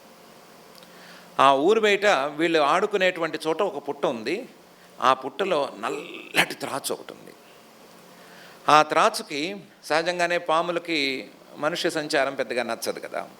ఈ త్రాచుకి పిల్లలు వచ్చి ఇక్కడ ఆడుకోవటం అనేది పెద్దగా నచ్చేది కాదు. అందుకని అడపాదడప అవకాశం కోసం ఎదురు చూస్తూ ఉండేది. ఏదో ఒక పిల్లవాడిని గనక కాటేస్తే ఆ పిల్లవాడు హరీమంటే ఇంకా నా జోలికి వీళ్ళు రారు, ఇటువైపు రారు అని ఎదురు చూస్తూ ఉండేది. ఆ రోజు దానికి అవకాశం దొరికింది. ఓ పిల్లవాడిని కాటేస్తే సరిగ్గా ఈ సాధువు గారు అక్కడ ఉన్నాడు, చూశాడు, కనిపెట్టాడు. ఆ పిల్లవాడిని జాగ్రత్త చేసి బతికించి వెతికి పాము పుట్టలో చేపెట్టి పామును బయటికి తీసి, ఏమే పాము, నీకు బుద్ధి ఉందా? నీ సౌకర్యం కోసం, నీ సంచారం కోసం పిల్లల్లో ఒక పిల్లవాడిని కాటేస్తావా? దానివల్ల ఎంత పాపమో నీకు తెలుసా? నీలో విషం ఉన్నది ఎందుకు? పక్క వాళ్ళని కాటేసి వాళ్ళని చంపేయటానిక కాదు కదా. నీలో విషం అనేది నీ జీర్ణరసం, నీ ఆహారం జీర్ణం అవ్వటానికి పరమేశ్వరుడు నీకు ఇచ్చిన జీర్ణరసం అది. నీ ఆహారాన్ని తెచ్చుకోవటానికి నీకు ఉండేటువంటి అవకాశం, దాన్ని నువ్వెందుకు ఈ రకంగా వినియోగిస్తున్నావు? మానవుల ఉమ్మి కూడా విషం లాంటిదే, మానవుల జీర్ణరసం కూడా విషం లాంటిదే. కానీ వాళ్ళు ఇంకోళ్ళ మీద చిమ్మరు, నువ్వు చిమ్ముతున్నావు అంతేను. ఇలా పాపం చేసి ఇంతకంటే ఘోరమైన జన్మ నీకెందుకు అని దానికి ఉపదేశం చేశాడు. ఆ పాము ఒప్పుకుంది. పాము మనిషి కాదుగా ఒప్పుకోకపోవటానికి. నచ్చితే ఒప్పుకుంటుంది. మనుషులతో చిక్కేంటి? నచ్చినా ఒప్పుకోరు. నచ్చినా నువ్వు చెప్పడంలో ఏదో లోపం ఉంది, ఆ లోపాన్ని సరి చేసుకురా, తర్వాత ఒప్పుకుంటా అంటారు కదా. ఆ ఛాన్స్ పాముకు లేదు కదా. అందుకని పాము వెంటనే ఒప్పుకుని ఈ రోజు నుంచి నేను ఎవరిని హింస పెట్టనండి, ఇది నేను మీకు మాటిస్తున్నాను అని చెప్పి. సాధువు గారు తన దానికి తను పోయాడు. వెళ్ళేటప్పుడు చెప్పాడు, నేను మళ్ళీ తిరిగి వస్తాను, నువ్వు ఎలా ఉన్నావో చూస్తాను, నేను వదిలిపెట్టను అన్నాడు. ఈ పాము ఆ రోజు నుంచి ఎవ్వరికి ఏ హాని చేయకుండా హాయిగా ఉంది. ఎవ్వరికీ హాని చేయలేదు, ఎవరిని ఇబ్బంది పెట్టలేదు. సాధువు గారు మళ్ళీ కొన్ని రోజులకి తిరిగి వచ్చాడు. మన పాము ఎక్కడుంది అని వెతికితే పుట్టలో ఒక మూల నిస్సత్తువుగా ప్రాణాల అరచేతిలో పెట్టుకుని, పాములు కూడా చేతులు ఉంటాయి, చిన్న చేతులు ఉంటాయి, ఆ చేతుల్లో పెట్టుకుని, చిన్న చేతుల్లో పెట్టుకుని, అరచేతిలో పెట్టుకుని ఏడుస్తూ బతుకుతుంది. అదేమిటి ఇలా ఉన్నావు అని అడిగాడు ఆయన. అడిగితే ఆ పాము చెప్పింది, మీరు ఎవరిని ఇబ్బంది పెట్టద్దన్నారు, అందుకని ఎవరిని ఇబ్బంది పెట్టకుండా సాధు జంతువులాగా, సాధు ప్రాణిలాగా పక్కన పాకటం మొదలుపెట్టాను. ఈ పిల్లగాళ్ళు మళ్ళీ ఆడుకోవడానికి వచ్చారు. కొన్ని రోజులకి వచ్చిన వాళ్ళు నన్ను చూసిన వాళ్ళు నేను పడగెత్తట్లేదు, పడగెత్తకపోవటంతో జర్రిగొడ్డు అనుకుని కనిపించినప్పుడల్లా నన్ను ఎవడో ఒకడు ఇలా తీయ, ఓ దెబ్బ వెయ్య. ఏంటి, పాముని బట్టలు ఉతికినట్టు ఓ ఉతక, నేను ఆ దెబ్బని తట్టుకోలేక విలవెల్లాడుతూ ఉండగా వదిలేసి పోవా. ఇలా టపటప కొడుతున్నారు. నాలో ఉండే ఎముకలన్నీ విరిగిపోయినాయి, దానికి స్పైరల్ బోన్స్ ఉంటాయి కదా, అవన్నీ విరిగిపోయినాయి. నేను పాకలేకపోతున్నాను, నా ఆహారాన్ని వెతుక్కోలేకపోతున్నాను. నేను ఆ గడ్డి, గాదం, బీరకాయ, బెండకాయ ఏం తింటాను? ఏదో వెతుక్కోవాలి కదా, నా ఆహారాన్ని నేను వెతుక్కోలేకపోతున్నాను. ఆహారం లేక వీళ్ళు కొట్టిన దెబ్బలకి ఇలా నిస్సత్తువుగా కష్టం మీద ఎలాగోలాగా ఈ పుట్టలోకి వచ్చి ఇక్కడ కాలక్షేపం చేస్తున్నాను. మీరు చేసిన సాత్వికోపదేశం నాకు ఇలా పరిణమించింది అని చెప్పి. సాధువు గారు ఆయన ఏమీ తప్పు ఉపదేశం చేయలేదు, ఆయన ఏమి తెలివి తక్కువ కూడా కాదు. ఆయన అన్నాడు, ఏమే పామా, నేను నిన్ను ఇంకొకరికి అపకారం చేయొద్దని చెప్పాను, కానీ నీకు నువ్వు అపకారం చేసుకోమని చెప్పానా? నిన్ను ఇలా ఇబ్బంది పెట్టుకోమని చెప్పానా? నేనేమన్నాను? నీలో ఉండేటువంటి బుసగొట్టే శక్తిని వాడద్దు అని నేనేమైనా చెప్పానా? పిల్లవాడు దగ్గరకు వస్తే నిన్నేదో చేయబోతుంటే వాడి ముందు ఒకసారి పడగెత్తి బుసలాడితే ఇంకా వాడు నీ జోలికి రాడు కదా. నీ జోలికి రాకపోతే నువ్వు హాయిగా తిరిగి నీ ఆహారం నువ్వు తెచ్చుకుంటావు కదా, నీకు ఈ ఫ్రాక్చర్స్ అవి ఉండవు కదా, నీకు ఇబ్బంది ఉండదు కదా. నేను ఇంకొకళ్ళని ఇబ్బంది పెట్టద్దని చెప్పాను, కానీ నిన్ను ఇబ్బంది పడమని చెప్పానా? నేనేమన్నాను? నీలో ఉండే తామస గుణం ద్వారా ఇంకోళ్ళకి ఇబ్బంది రాకూడదన్నాను, కానీ నీకు ఇబ్బందులు కలగాలి అని నేనేమన్నా చెప్పానా? తామస గుణాన్ని వాడటం కూడా చేత కావాలి. ఈ బుస కొట్టడము, ఈ భయపెట్టడం, వీటి వల్ల కూడా ప్రయోజనం ఉంది. ఆ ప్రయోజనాన్ని వాడుకుని హాయిగా సేఫ్గా ఉండాలి. ఇబ్బంది, అపకారం అనేది జరగకుండా చూసుకోవాలి. అందుకని నా ఉపదేశం, సాత్వికోపదేశం, దాని సారాంశం నీకు అర్థం కాలేదు. నువ్వు నీ గుణాన్ని, నీకున్న సామర్థ్యాన్ని, పరమేశ్వరుడు నీకు ఇచ్చినటువంటి సామర్థ్యాన్ని సరిగ్గా వినియోగించుకోలేకపోయావు, అందుకు నష్టపోయావు. నా ఉపదేశం వల్ల అయితే కాదు అని ఖచ్చితంగా చెప్పారు. పాము కూడా ఒప్పుకుంది అని. తర్వాత ఏదో మిగతా కథ మనకు అక్కర్లేదు, ఇంతవరకే ఉపదేశం వరకే కథ. మనకు కావాల్సింది ఎంతవరకు? తర్వాత ఆ పాముకి ఈయన కట్టినా లేదా, పాము కడితే ఆ పాము గాయాలు మానినాయా లేదా, ఆ పాము తర్వాత ఎలకల్ని మింగిందా లేదా, ఇవన్నీ అక్కర్లా. మనం కథలు పూర్తి చేసుకోవడానికి కథలు చెప్పుకోం కదా, మనకు ఎంతవరకు కావాలో అంతవరకు తీసుకుని కట్ చేసుకోవాలి కదా. ఇది సరి అయినటువంటి ఉదాహరణ. తామస గుణాన్ని కూడా ఈ గుణాత్యయాన్ని సాధించడం కోసం వాడుకోవచ్చు. తామస గుణంలో మొండి పట్టు ఉంటుంది కదా, పట్టుదల ఉంటుంది కదా, ఆ మొండితనము పట్టుదల అనేది ఇందులోకి వాడుకోవచ్చు. రాజస గుణంలో ఉండేటువంటి క్రియాశీలత ఉంది కదా, ఆ క్రియాశీలతని కర్మయోగం ద్వారా ఈ గుణాత్యయానికి వాడుకోవచ్చు. సత్వగుణంలోని జ్ఞాన ప్రాధాన్యం ఉంది కదా, ఆ జ్ఞాన ప్రాధాన్యాన్ని, అందులో వచ్చే జ్ఞానాన్నే దాన్ని దాటటానికి వాడుకోవచ్చు అని పరమాత్మ చెప్తున్నాడు. ఈ గుణాత్యయానికి గుణాలని సోపానాలుగా చేసుకుని గుణ అత్యయాన్ని సాధించే దిశగా ప్రయత్నం చేసుకోవచ్చు అని చెప్తున్నాడు.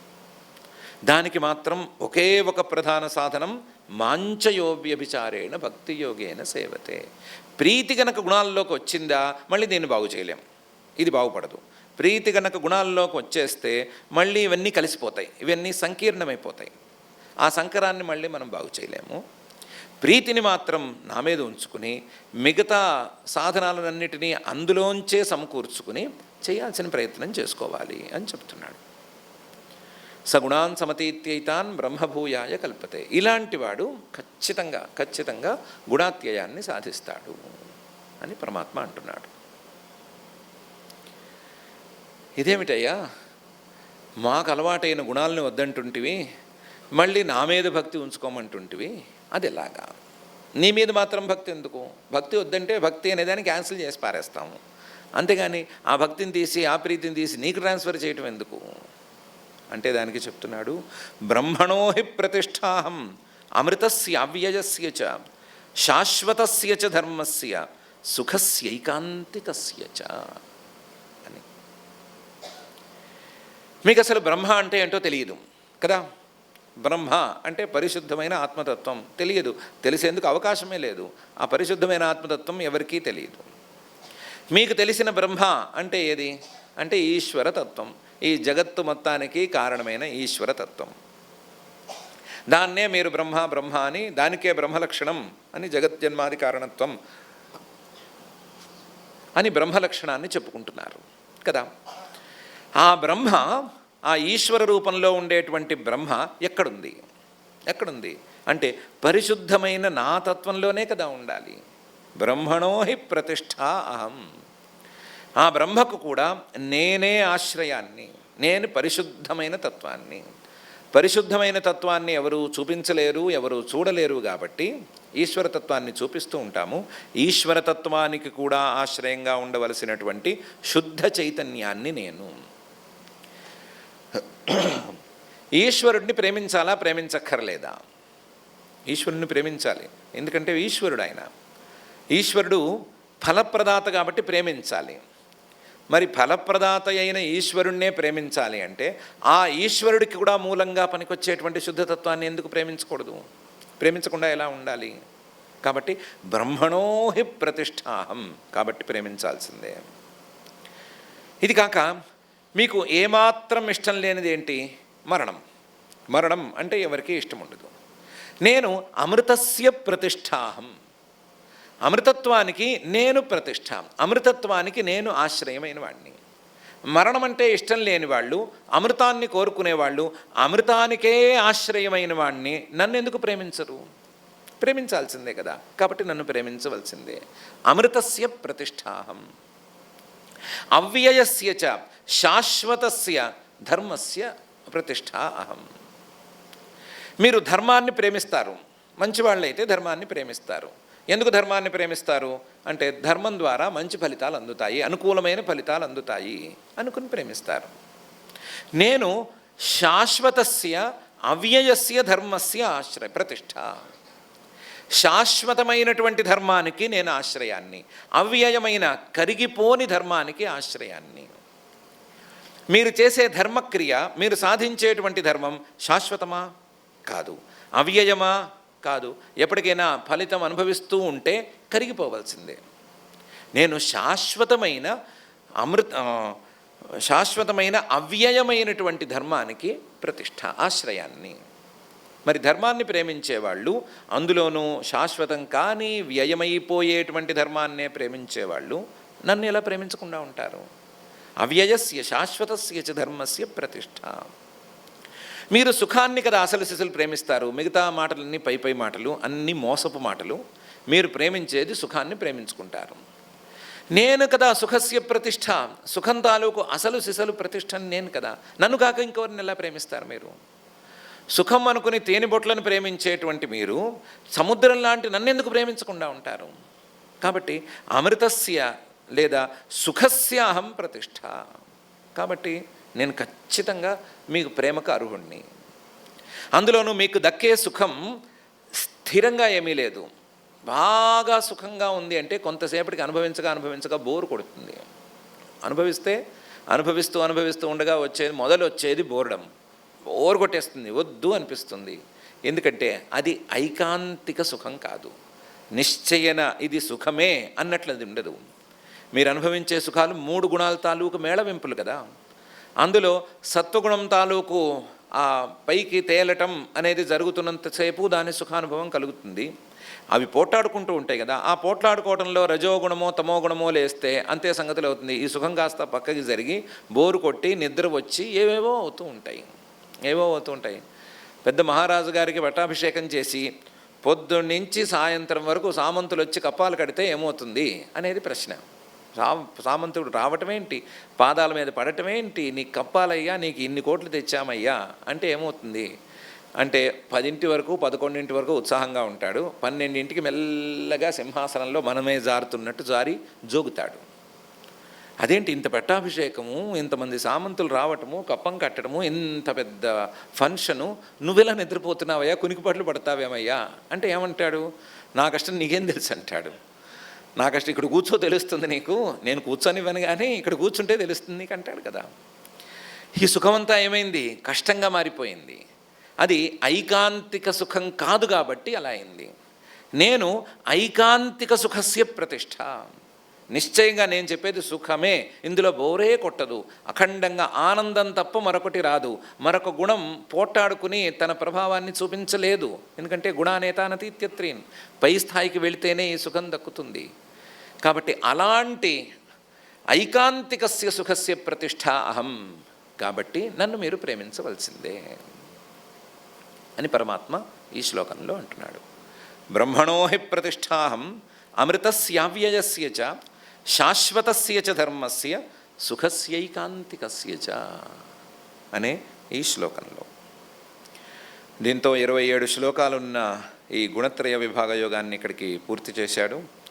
ఇది శ్రీమద్భగవద్గీతాసు ఉపనిషత్సు బ్రహ్మ విద్యాయాం యోగశాస్త్రే శ్రీకృష్ణార్జున సంవాదే గుణత్రయ విభాగయోగో నామ 14వ అధ్యాయ. ఈ 14వ గుణత్రయ విభాగ యోగంలో ఏం చెప్పాడు? 3 గుణాలు చెప్పాడు. 3 గుణాల తాలూకు ప్రభావాలు చెప్పాడు. మనకే తెలిసిన ప్రభావాలు చెప్పాడు. కొత్తగా చెప్పింది ఏంటంటే ఏ గుణం తాలూకు ప్రభావం ఏంటి అని చెప్పాడు.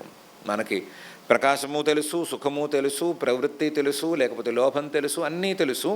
కాకపోతే ఇది దేని ప్రభావం అని మాత్రమే తెలియదు. దాన్ని చెప్పాడు. దీన్ని నుంచి బయటికి రావటం అనేది తప్పనిసరిగా చేయాలని చెప్పాడు. దీన్ని వదిలిపెట్టి బయటికి రావాలి అంటే మాత్రం రకరకాల ఉపాయాలు ఉన్నాయని చెప్పాడు. ఆ ఉపాయాలన్నీ ఈ గుణాల్లో అంతర్భాగమే అయినా సరే అవన్నీ ఉపకరిస్తాయని చెప్పాడు. చెప్పి వాటిని దాటి బయటికి వస్తే నన్ను చేరగలుగుతారు అని చెప్పాడు. దానికోసం నన్నే ప్రేమించాలన్నాడు. నన్నే ప్రేమించాలి అనటానికి కారణాలు, నిజమైన కారణాలు చెప్పాడు. నన్నే ప్రేమించాలని ఎవరైనా ఎవరితోనైనా అనొచ్చు, కానీ కారణాలు చెప్పాలి కదా. ఆ కారణాలు సరిగ్గా చెప్పాడు. ఆ కారణాలు చెప్పి నన్ను తప్ప ఎవరిని ప్రేమించకుండా ఉంటే ఈ గుణాత్యయం అనేది సాధ్యపడుతుంది అని చెప్పాడు. మనం ఇప్పుడు కొత్తగా ఏం చేసుకోవాలి అంటే మన ప్రేమల్ని మానేసుకోవటం అనేది అలవాటు చేసుకోవాలి. ఆయన చెప్పిన తీరులో అయితే మీ ప్రేమను చాలామందికి పంచారు కదా, ఆ చాలామందికి పంచిన ప్రేమని వెనక్కి తెమ్మంటున్నాడు, తెచ్చి తన మీద పెట్టమంటున్నాడు కదా, పెట్టుబడులు మార్చమంటున్నాడు కదా, ప్రేమ పెట్టుబడిని మార్చమంటున్నాడు కదా. దాని మీద దృష్టి పెట్టాలి. ముందు అసలు మనకి ఎవరెవరి మీద ప్రేమ ఉందో తేల్చాలి. ఏ వస్తువుల మీద ప్రేమ ఉందో తేల్చాలి. ఏ ఫలితాల మీద ప్రేమ ఉందో తేల్చాలి. తేల్చి ఆ ప్రేమను తీసుకొచ్చి లాజికల్గా పరమాత్మ స్వరూపం మీద పెట్టేందుకు ప్రయత్నం చేయాలి. మనతో అలాంటి ప్రయత్నం చేయించవలసిందిగాను మన ప్రేమని మొత్తాన్ని పరమాత్మ మీదే పెట్టుబడిగా పెట్టే రోజును మనకి తీసుకురావాల్సిందిగాను ఆ జగద్గురువైనటువంటి శ్రీకృష్ణ పరమాత్మని భక్తిగా వేడుకుందాం. వేడుకుని ఈ 14వ అధ్యాయం తాలూకు అధ్యయనాన్ని ఇక్కడికి ఆపుకుందాం.